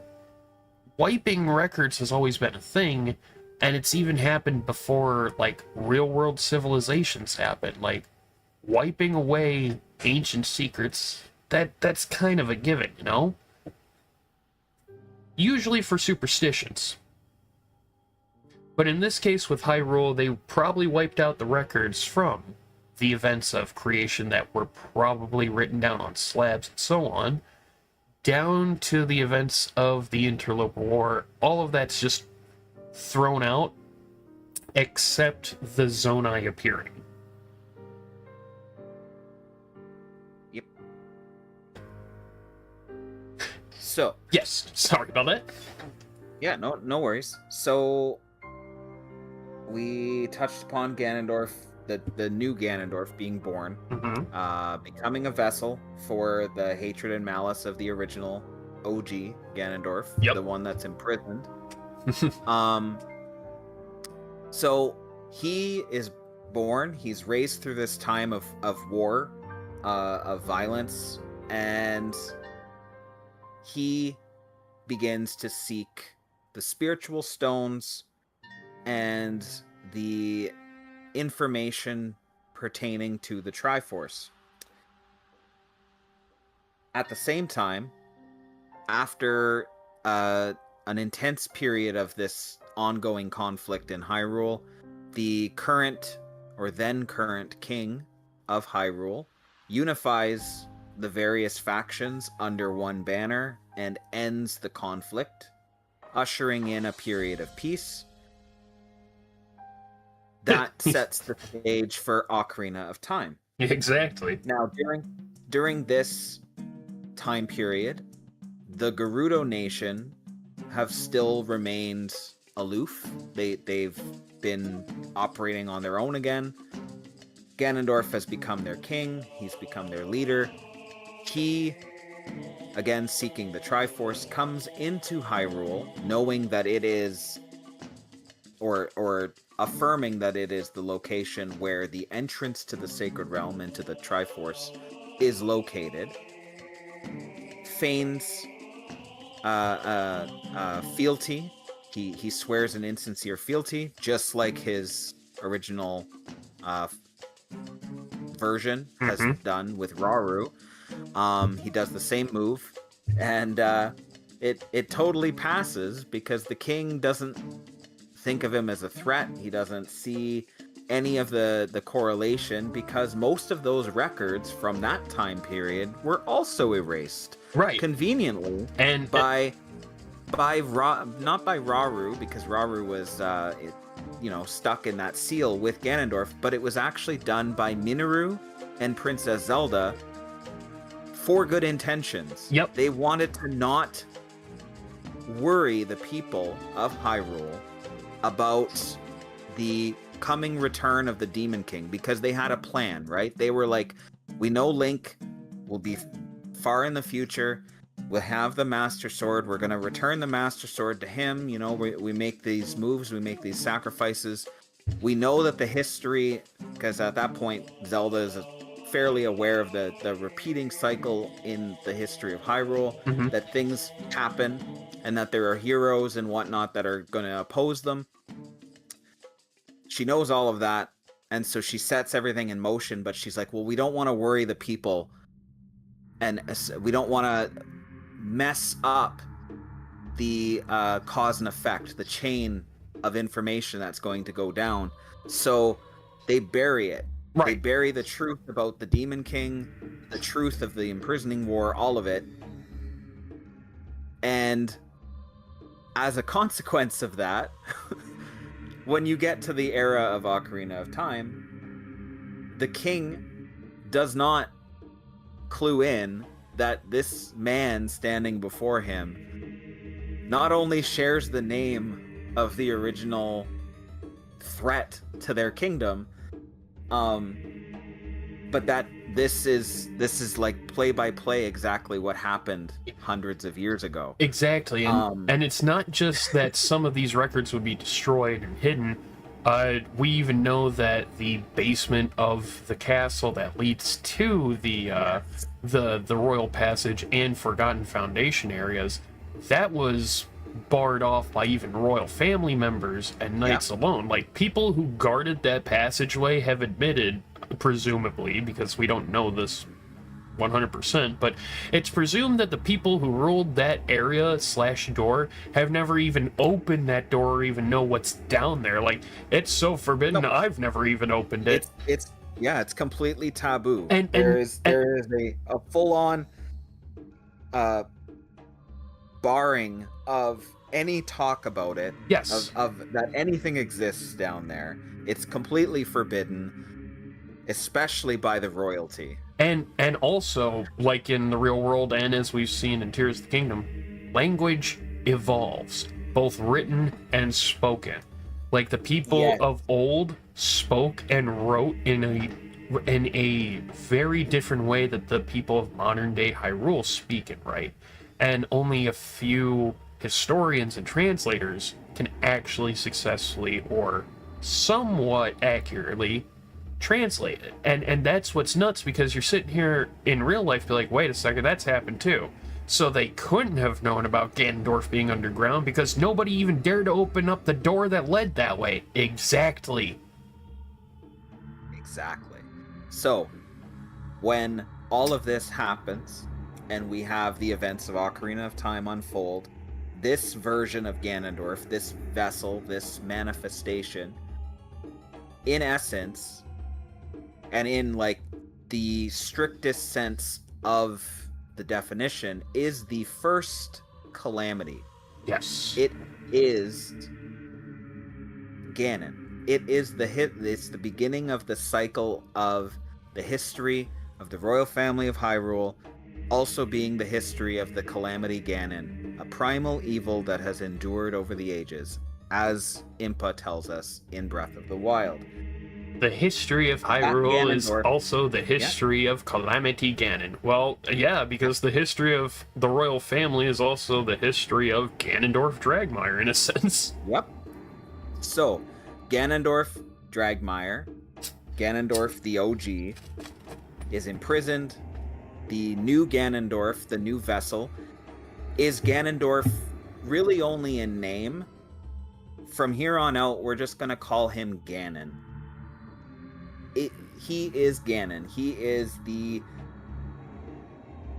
source, the demon king, the monster, the calamity. He's all of these threats that Hyrule has faced, not only from that moment onward, but in that moment on through various timelines, through the downfall, through the child, and through the adult timelines. Ganon has been the threat, the recurring evil that has plagued Hyrule. Yes. So that is the main threat that we've seen. Now we're coming to realize that there's, again, Russian nesting doll, there's layers to this, right? But he has always been the one that we've been fighting. He's the one that you see in Ocarina of Time, A Link to the Past, A Link Between Worlds, Twilight Princess, The Wind Waker, etc., etc. Yep. Then it comes to Breath of the Wild. In Breath of the Wild, after an extremely long time, tens of thousands of years at that point, you only have little bits and pieces of the truth that have really made their way down. But they know that there is a cycle, there's a history of this calamity, this scourge, coming into the world. You have the preparations against it, so you have the unearthing of the divine beasts and the ancient Sheikah, which were built 10,000 years prior, after a period of basically preparing, again, similar to the present day, preparing for the inevitable return of Ganon. Yep. Because they kind of caught on, like, they're like, yeah, this thing keeps happening. Yeah. So let's try and curb it, right? And ensure that we can at least have some semblance of peace. And I mean, they won 10,000 years of peace, so they did a good job. But they do this. They do all this preparation. They look back to the legends and the historical records that the Sheikah have kept.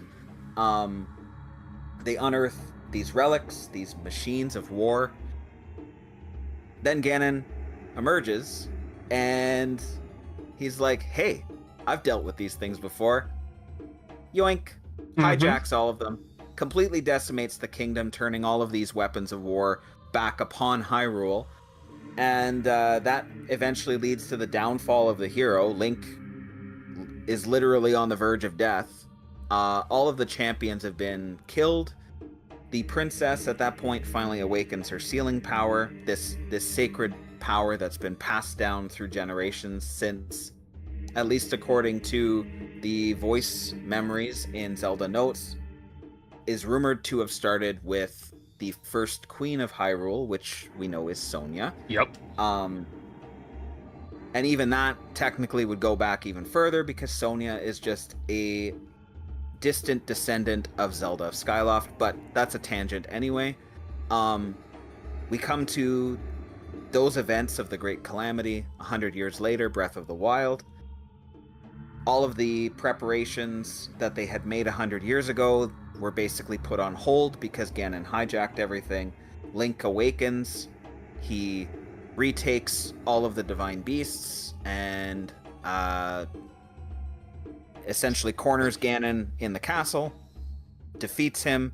Zelda emerges because she's been battling Ganon from the inside for the last century, holding him in the castle.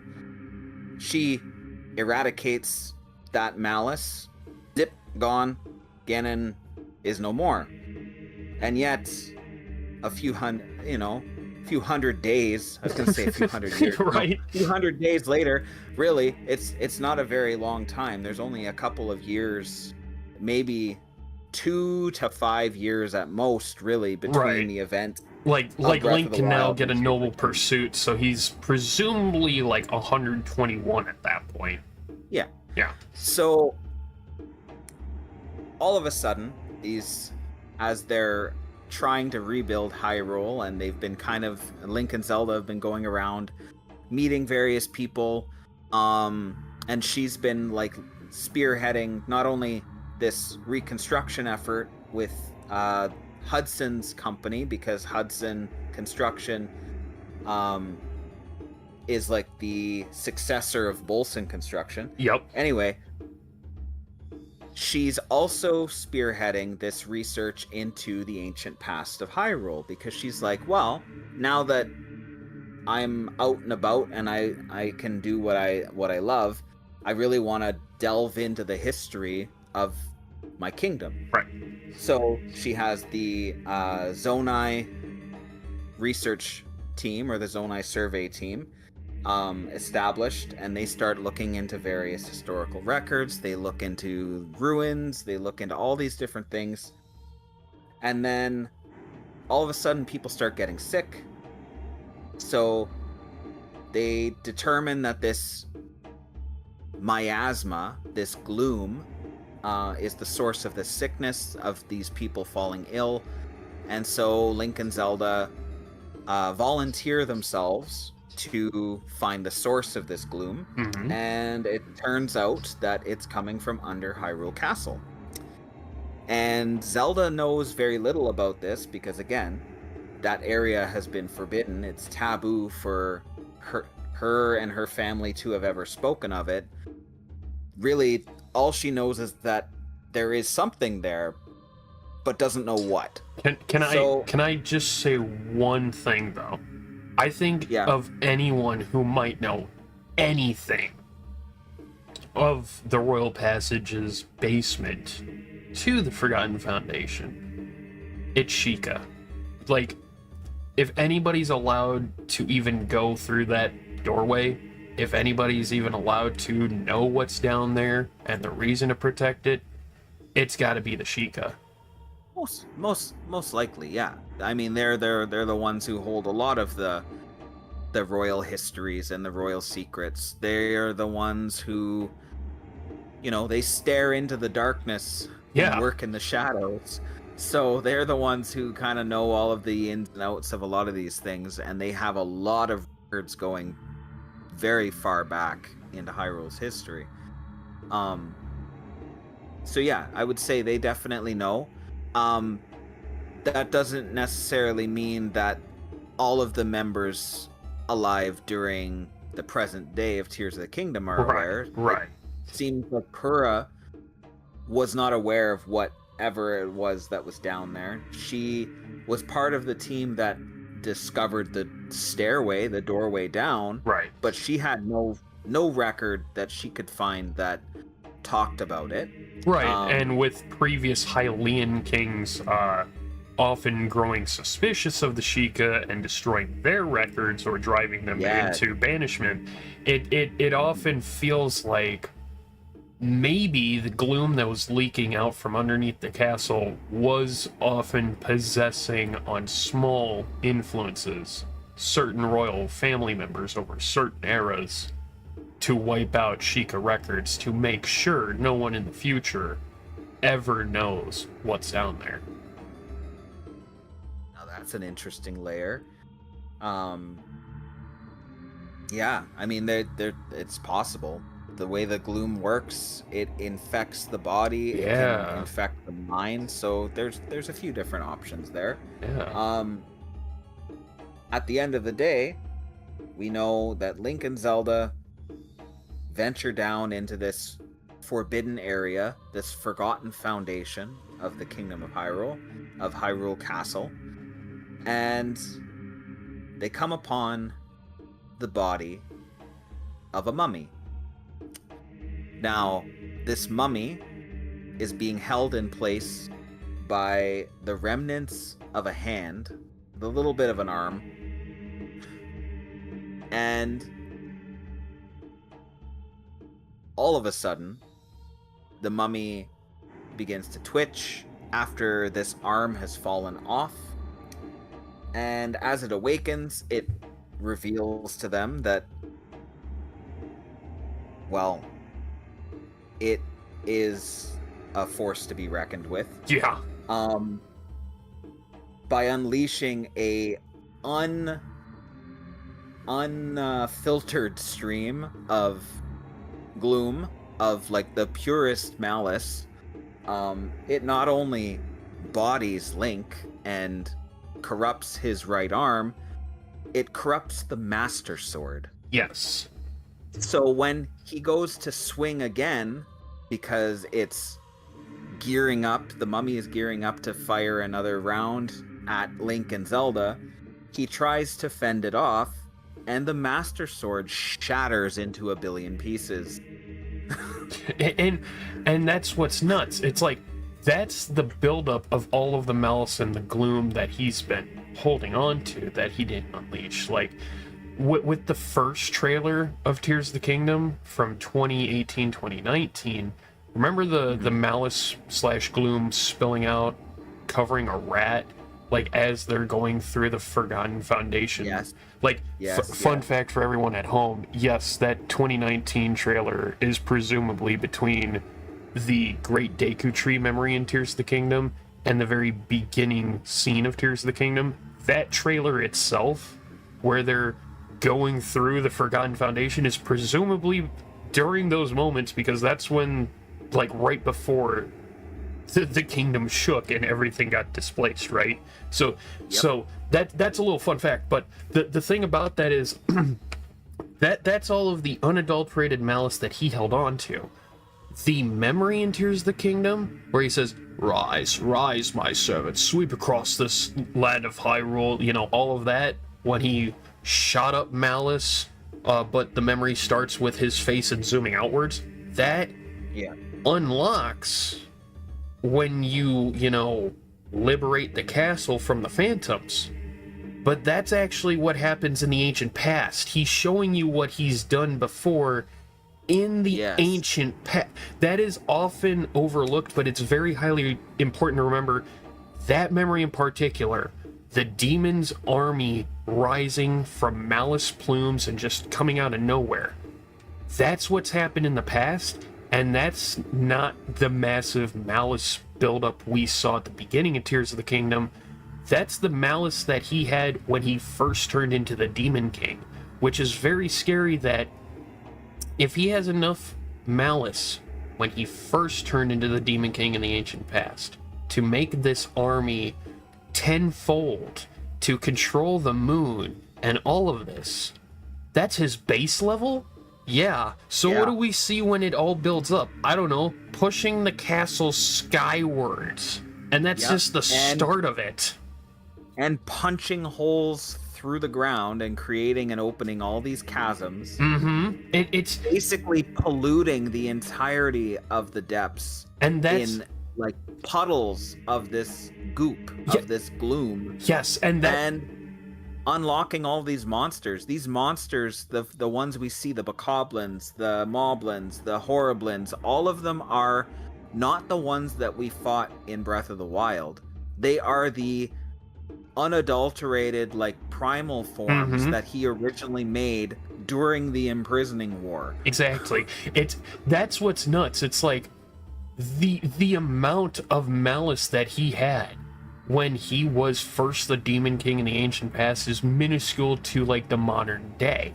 But it's also the one thing I want to drive across is like when Rauru seals him, that's where I still believe of, okay, based on the amount of holes on his chest, that hand needed to be replaced multiple times, meaning that Rauru had to possess his corpse more than once, meaning Ganondorf did break free more than once, which makes me sit here thinking, can that be possible? Yeah, the calamities. And it's really making me think, okay, Ganondorf being literally sealed by Rauru underground and everybody being like, okay, job well done. No, give it like 24, 48 hours and he's going to have somewhat of a first calamitous incursion, because if he has that much malice to make a demon army in the ancient past, imagine what would happen if you gave him 48 hours just to pressure cook. Or in this case, because they talk about it in Tears of the Kingdom, from the end of the calamity, so from when Link and Zelda defeated Ganon, Hyrule Castle has been left in a state of ruin. Yep. It's obviously been ruined for 100 years, but everything there was kind of held in stasis, right? With the way Zelda was holding Ganon there, nothing was really moving. Nothing was really happening for 100 years. Then all of a sudden, Ganon wakes up as the seal on him is breaking because Zelda's powers are waning. Then Link defeats the embodiment of Ganon, and Zelda destroys the malice. From then to when they go underground and when the gloom starts emanating up, the 2 to 5 years. There's a few years. Yeah, 2 to 5 years. So for 2 to 5 years, he's just been building up. Yeah, and it's enough so you're saying like 48, you say like the pressure cooker 48 hours. This 2 to 5 years. Yeah, and that's what's nuts. It's like if for instance, like the one memory where he makes the army, which, fun fact, the horse he's riding on, I do believe to be the original horse. So like the horse you see in Ocarina of Time is a phantom of that horse. That just a little fun side thing I've noticed, but when he does that memory, that's immediately after he killed Sonya and took the stone after corrupting time into demon gloom. Okay, so what happens? It's that memory. Okay, so what would happen in 48 hours? That memory, but even worse. Okay, what would happen in 5 years? Well, we already saw a castle go to the sky. He needs to be killed. It was that detrimental. It's like you're spot on. Like all of that malice and all that gloom made Dark Beast, that final battle. like we've seen Yep. before multiple times. But now, instead of like having intricate designs and skin and armor and all of that to show it's not just a Malice creation, he doesn't give a fuck. He's like, you know what? It's been Malice the whole time. Every single time? Yeah, you've never actually fought me. Oh, crap. And then like you said, she seals it away, it's gone. But it's still building up because the original source is still there. 48 hours, 10,000. I feel like 10,000 years is when he actually is like, okay, I'm good enough, and that's where we get world enders. But the 48 to maybe 5-year ones that we've seen before now, those are the ones that are manageable, but still borderline world enders. So yeah, that is the cycle. Yeah. That is what we've been dealing with the entire series. And yes, of course, as you may have noticed, I don't know if we've ever actually stated it on here today. I don't think we did. But Oaf and I believe that Hyrule's founding witnessed in Tears of the Kingdom's memories, and what we will see in Age of Imprisonment is the original. It's not a refounding. Exactly. We find a lot of evidence that points towards it being an original founding, and very little that indicates that it's anything other than that. Right. Now everyone's welcome to their own opinion, of course. And we will likely, hopefully, fingers crossed, get some confirmation either way with Age of Imprisonment. Right. But that's the basis. Right. It's kind of the foundation of this whole topic, right? And given what we're given, not only in the games of like Rauru saying, yeah, I'm the first king, and in Skyward Sword quite literally being the only game before that, logically, there was no kingdom. What about the Knights Academy? No. The Knights Academy is the Sky Police. That's what the Knights Academy... Yes. It's like, what you're doing in Skyward Sword is, congratulations, it's Police Academy the game. You're the guy who makes the goddamn sound effects without even talking. Oh, yeah, it's like, that's how simple that is. But, like, I agree with you. Until they say anything one way or another, that's kind of what we're led to believe. Like, the other thing I would highly suggest people to also use it, especially if they don't have the means or access to the books. Like, I don't have encyclopedia, I don't have arts and artifacts. My Hyrule Historia is one of the original prints from when they first came out, so I don't have the updated one, and I don't have Creating a Champion or Masterworks, so I'm highly behind on the books. I know you're up to date, and that's why I always turn to you. I've got all of them. And for anybody who doesn't have the books or who cannot get in touch with someone like LH, I highly suggest using Zelda.com. It's made from Nintendo. It's run by the Zelda team. It gets updated by the Zelda team. Like, if there's ever a shred of doubt when it comes to like the books, just go to Zelda.com. Like, I legitimately, anytime I need to make sure of something, like, if I'm looking up research just to make sure of something, and I'm using, like, I'll use Zelda Dungeon, because I've always used Zelda Dungeon and Zelda Universe ever since, like, the early to mid-2000s, when I first used the computer, so I've been kind of on that front. If I can't find anything on there, I just go to Zelda.com. Because they've got all of the info you need on it. And I'll add to that, because there are people like myself who may be more curious to look at an unlocalized, like, original Japanese source. There is a Japanese version of Zelda.com. It is a lot longer of a, so we'll post it down below. I'm gonna send it to Oaf. But suffice to say, it's all the same information.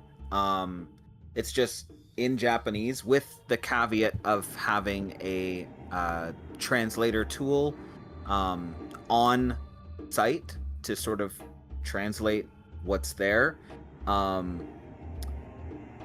It's wonderful, right? Yeah. It has the history, so it breaks down the history, the timeline, into all of the games that have been released up to date, like up to now. It has keywords, it has characters, it has a whole variety of things to look at, and it is run by Nintendo, so it's the closest thing closest to the sorts other than like the games and like interviews that you're going to get. Right. And I think the main thing that could be anchored to all of this, theories and the information and people like you, me, Dan, our good friend Zoey the Dream Shrine, who also has her own wiki about Zelda. I'll probably ask for Sure does. I'll probably ask you for the links as well. So the description's going to be full of like a whole bunch of goodies for you guys to definitely just binge on if you want to know Zelda information more like us. One important thing though is when it comes to all of this theorizing and just doing all of this, it is an unspoken thing, but we do respect and use the timeline given. We just add on to it, like not add on things that never even happened, but the things that we know happened but Nintendo hasn't fully gone ahead and described. Or we're like as LH has put it before, I still think you're responsible for the downfall timeline. So sure. No, like, dude, I'm not kidding. Like, you're actually so well known out there in the Zelda community. There's people here in my town when I say, "Oh yeah, I stream on Twitch," and they're like, "Oh yeah, what's your name?" I'm like, "Oh, it's this name," and they're like, "Oh okay." And I'm like, "Yeah," and a couple of people I sometimes stream or run a podcast with is like people like my buddy Leroy, Historian, and if they're a Zelda fan, every time I say that, they stop writing and they just kind of look at me like a deer with the headlights, like, say that again, and be like, "My good friend Leroy, Historian." They're like, "You know him?" I'm like, "Well, yeah, we're kind of buddies, you know." So, and that's the thing. Like, we do use the timeline as a basis, but we don't gravitate to using it as everything, you know? It's like, we're not so hardcore bound or chained to preconceived rules and such when it comes to theorizing, because theories are just creative what ifs when it comes to video games. Yes. Now, I can also add to that as well. There's actually a term that the creative developer team uses when it comes to this series. They call it a new interpretation. Oh? So, new interpretation, and I will find the quote itself, and I'll read it off to you.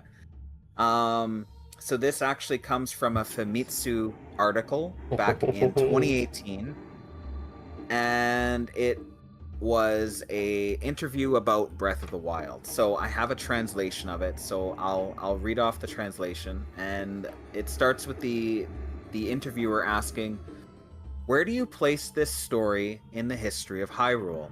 I'm wondering if it is a later story than any of the previous ones." And Aonuma responds with, "It would be the latest, of course, but I understand, you're talking about which timeline it falls on, right?" And then he laughs. Fujibayashi says, "That is left to the imagination, right?" Aonuma, "The history of Hyrule changes over time. When I was working on the next piece, I would think, oh, this is more convenient, and I would get into it. Or conversely, I would reframe it because I thought it was a bad idea.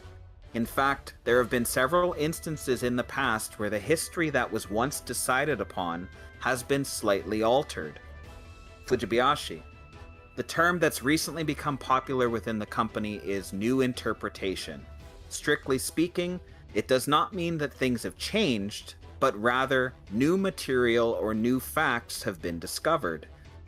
Aonuma, "Even in history textbooks, the details are constantly changing, are they not? Mm-hmm. So this time, it's like finding a new ancient document." Laugh. That's exactly it. It's like Zelda team is like on the nose with that, and you and I have literally played these games most, if not all, our lives to pick up on those values, you know. Mm-hmm. And I'm just gonna say this now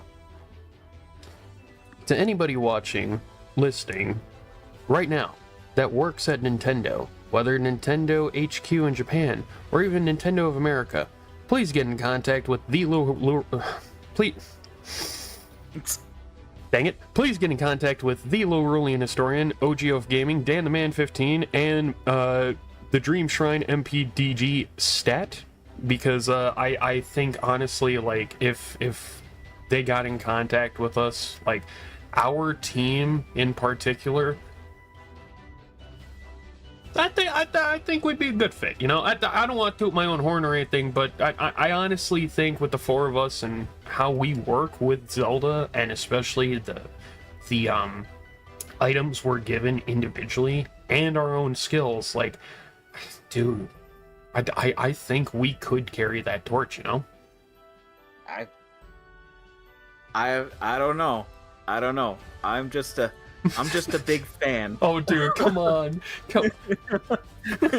I would love if you know, if that if the rumor is true that my trident of timeline theory ended up being what influenced the downfall timeline.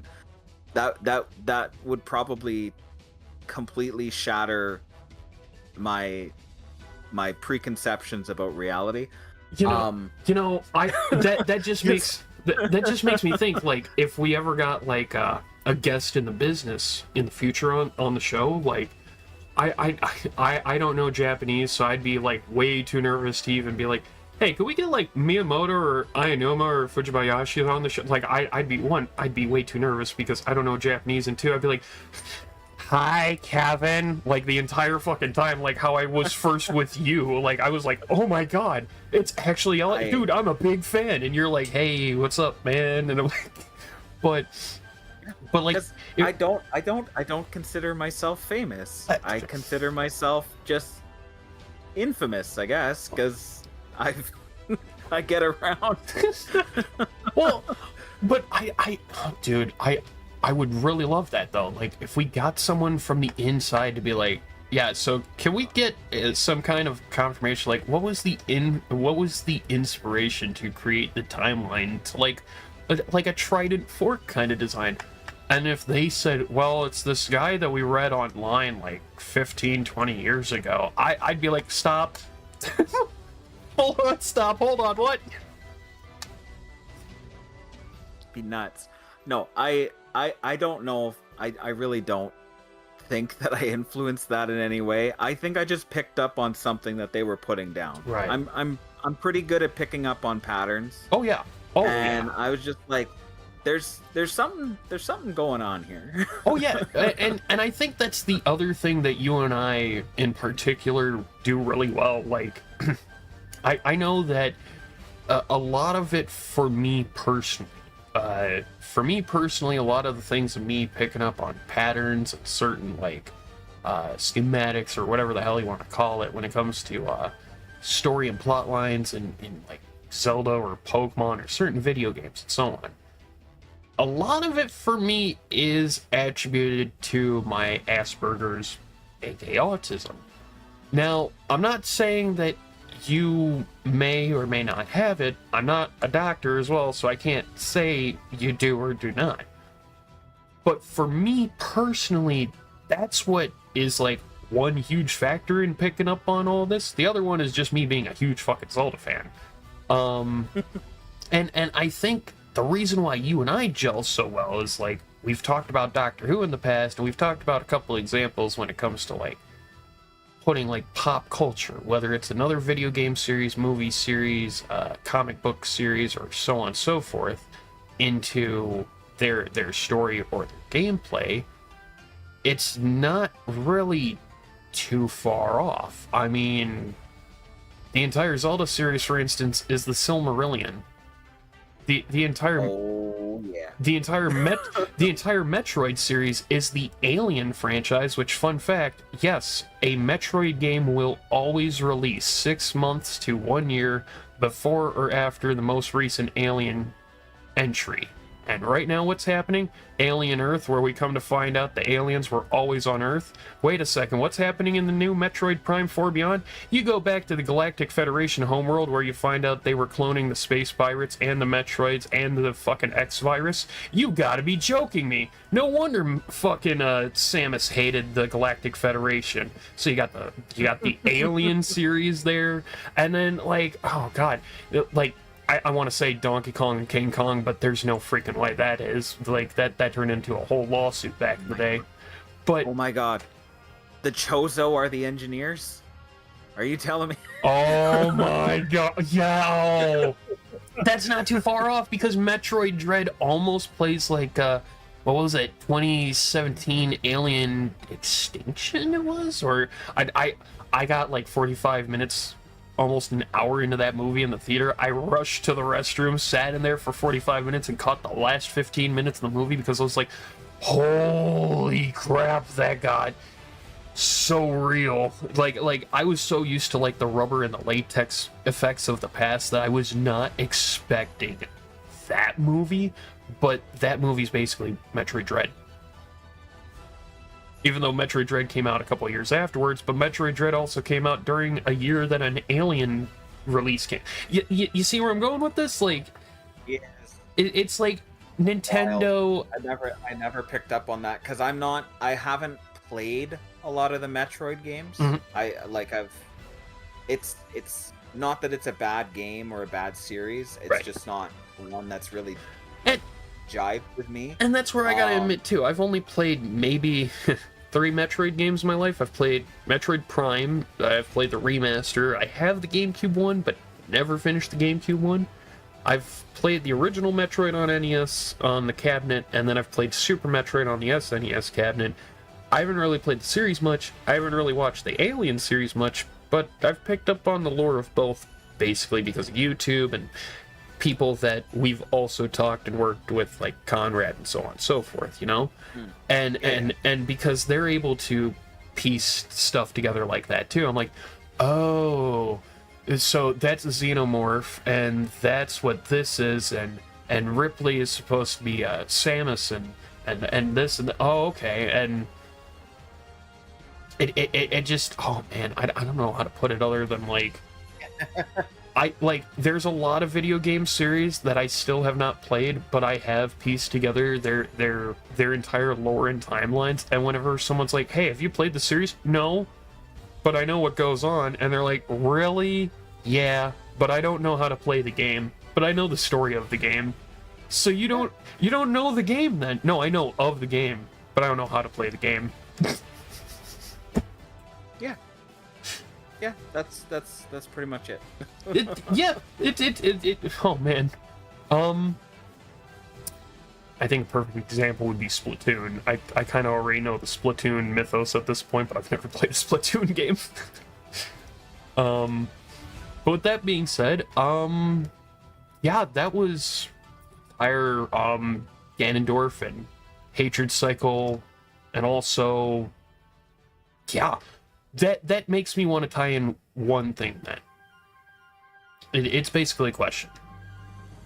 What's that? Do you think Demise's curse is now over because of Ganondorf being officially killed?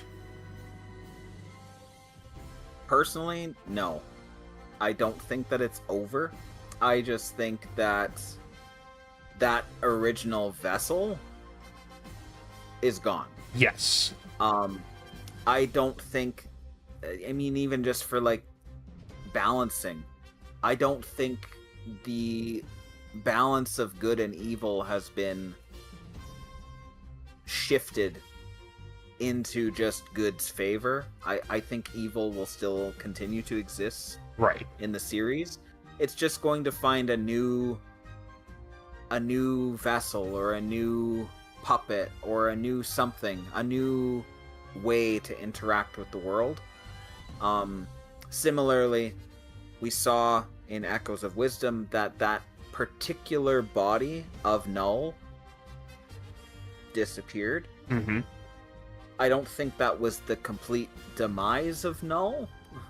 And I don't think Null as a concept can be completely destroyed. no, it's I think that was just the death of that particular body.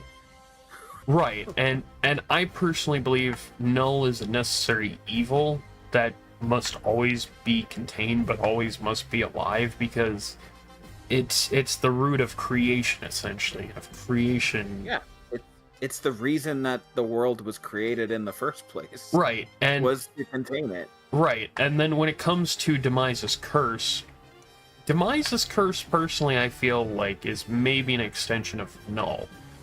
As in, like, Null created Demise, but Null is not that echo. Like I've said before, Girahim would be that echo.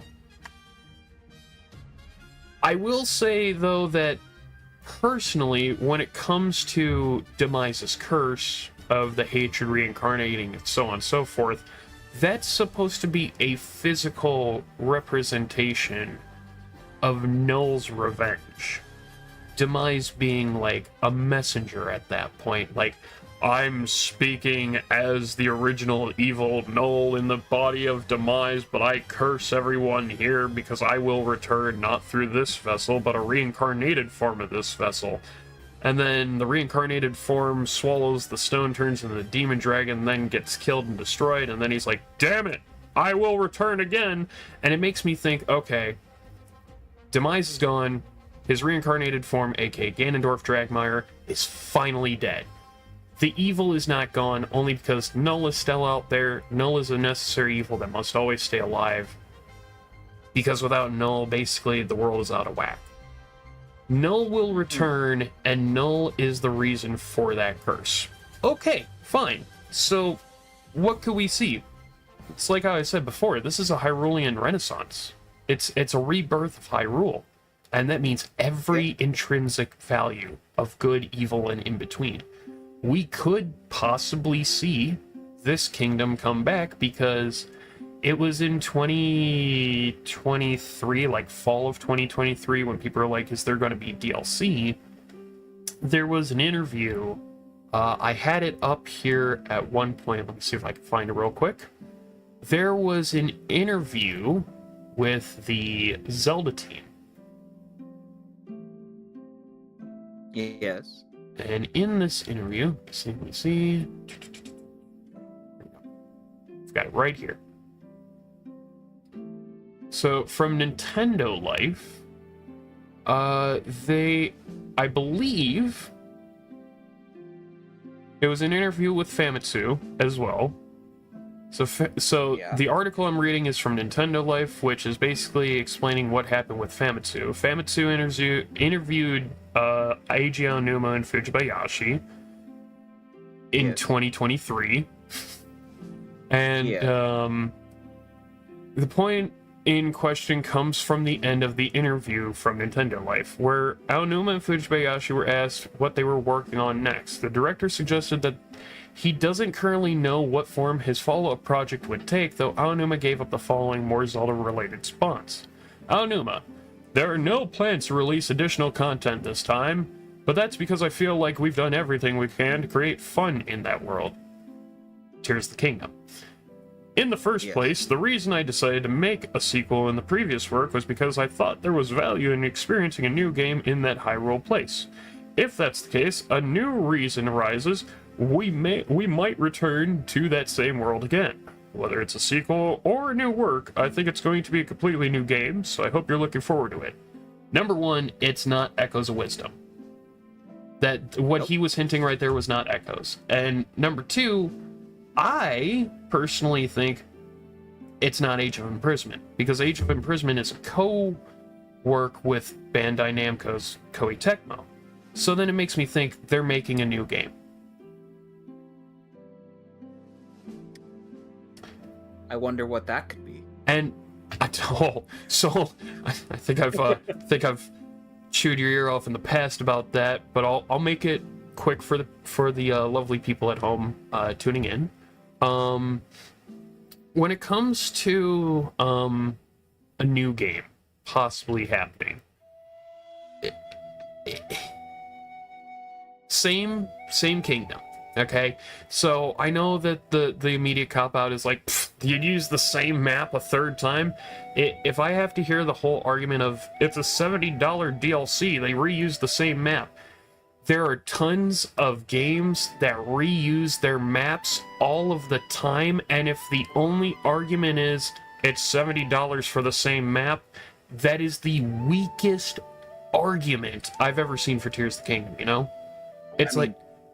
I understand that paying $70 for a map that you already played on might seem a little bit boring, but it's not the same game. It's just redone. Yeah. I mean, I've lived my entire life in one part of the globe. Exactly. And yeah. I'm not bored with like there's always new things to do even though the place is the same. Oh wow, I don't remember planting rhubarb out here. but that's it's like Grand Theft Auto 5. It happens in the counties of Los Santos and Blaine County, which is Los Angeles and the northern part of Mojave of California. Yeah. And what's real funny is people often overlook that inside of the map of GTA 5 is the map of Grand Theft Auto San Andreas. Yeah. Every single Call of Duty fan is also guilty about this, but Shipment, the small map with all the shipping containers and stuff, that's been re-released ever since Modern Warfare 1 in 2007, I believe it was? Yeah, 2007. They've re-released that map almost every single Call of Duty. Like, I don't understand it, you know? Like Grand Theft Auto 4, you're in Liberty City, which happens in GTA 3. Like, yes. Complaining about releasing a sequel that has like a similar map, but it's been expanded and reworked on, is often a weak understanding. I mean, a weak Absolutely. Argument. And it makes me say, like, when it comes to this interview with Famitsu and Fujibayashi and Aonuma in 2023, when Aonuma is like, we're working on something, and who knows if the time comes to it, we'll come back to this kingdom. It makes me think, okay, well, that immediately rolls out Echoes of Wisdom. That's not it. It immediately rolls out Age of Imprisonment because that's not the same kingdom, and that's not your baby. That's a collab baby. So what are you guys working on that's going to be using Breath of the Wild, Tears of the Kingdom, Age of Imprisonment, and Age of Calamity's engines all in once? You're making a third blank of the blank game. Okay, let's spitball it. It's not going to have enemies that we've seen in the first two. So there's not going to be Bokoblins, there's not going to be Moblins, there's not going to be Lizalfos. Basically, the quote-unquote demon enemies, you're not going to see. That's my immediate thing. You're not going to see the demons. The only, like, enemies you've seen before that'll return, Choo-Choos, maybe Slimes, the Octoroks, like the more natural enemies, the ones of nature, right? Okay. What could we see come back? We could see rocks. Like Argoroks, or even Helmaroks, or even Gwei. We could see Deku Baba serpents. We could see Skulltulas, Waltulas. We could see a possible thing of Stalfos riding on a Skulltula. Like a Skulltula rider at that point. We could even see Stalfos, and immediately the thing is, but aren't Stalfos demons? No. They're undead. Oh. Yes, they are undead. They aren't necessarily evil because there's the undead, I'm going to butcher the name again, Pyrations? Yes, Pyrations. From the Oracle games, and they're living undead, but they're not evil. Yeah. And I mean, the concept has come up a few times in the series. In fact, there was actually there's a talk about this particular subject in the Zelda Encyclopedia that refers to the Stal monsters, the Stal enemies, all of the skeletal warriors. They're simply just the undead. So they are typically warriors who've fallen in battle, who've come back. They're not necessarily enemies or evil, but they can be swayed that way. So they can be used by the forces of evil as like fodder, as their soldiers, but they didn't start out that way. Right. And that's why I'm always thinking, like, okay, so I think the only enemies that would get recycled from Breath of the Wild Tears of the Kingdom at that point is the smallest amount you could find. So it's Choo-Choos and their variants, Octoroks and their variants, Keese and their variants, the Gleeoks and their variants, because Gleeoks are not demons, they're just dragons. Lynels, I think, are more demonic. I don't think Lynels are a natural kind of thing. I think they're more of a demonic kind of thing, no? Potentially, yeah.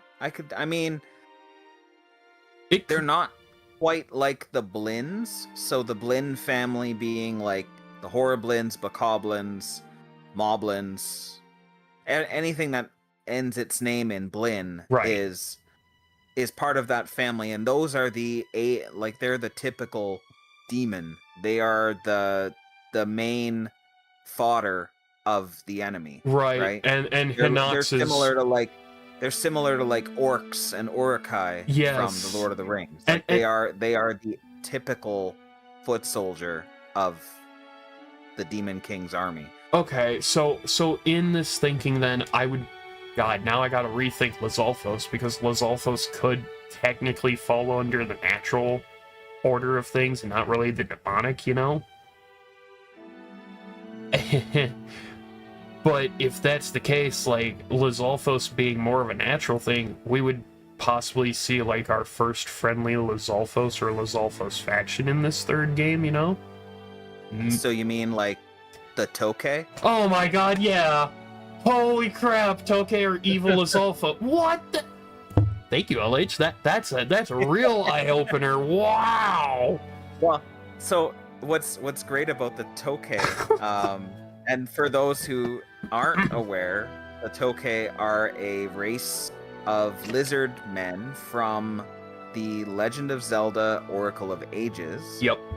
And they're not evil. They're not necessarily good. They're kind of neutral. They're good in their own way, but they don't really know how to deal with outsiders very well, because they're typically just deal with their own kind. Mm-hmm. But they are a race of lizard men, and the Japanese name for them is literally lizard man. It's Tokage Gin, or Tokage Jin. Sorry, Jin. Which means lizard person.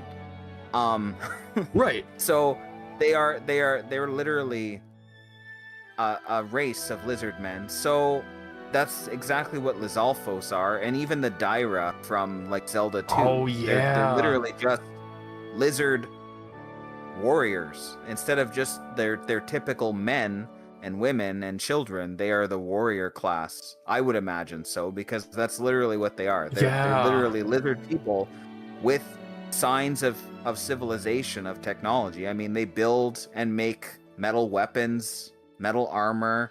They do all of these things.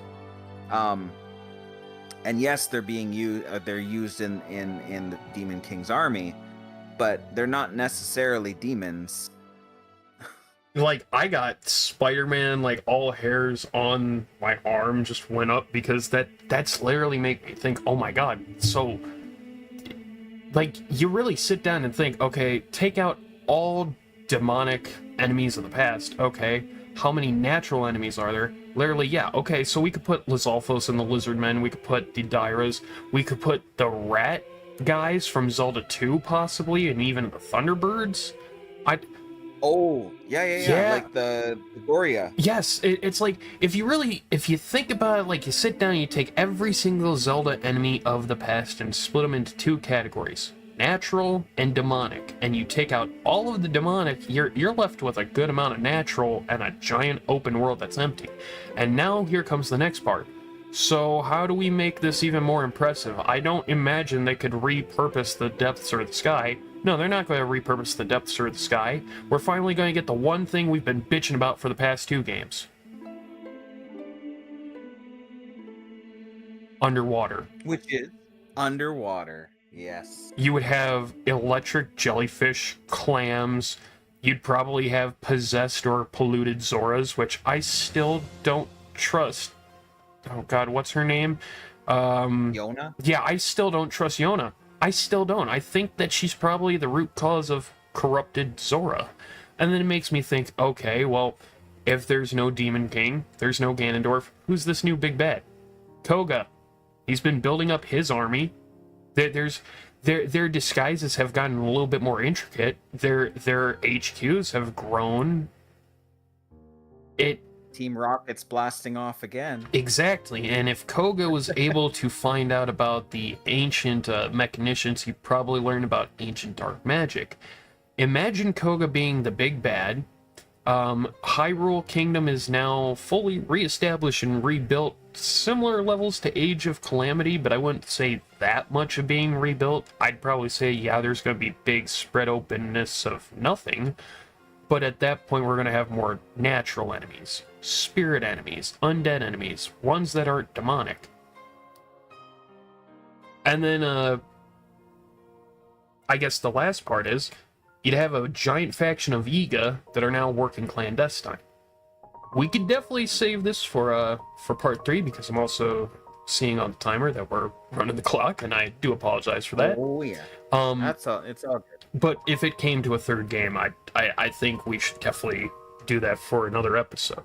But when it comes to Ganondorf and the hatred cycle, comes to the malice, the gloom, and Demise's curse, dude, you've been on the nose. I thank you again, because dude, like, when we get thinking, like, the time just flies, because this is awesome. You got any upcoming works or anything you want me to link up, or you want to tell the people about? I mean, nothing crazy right now.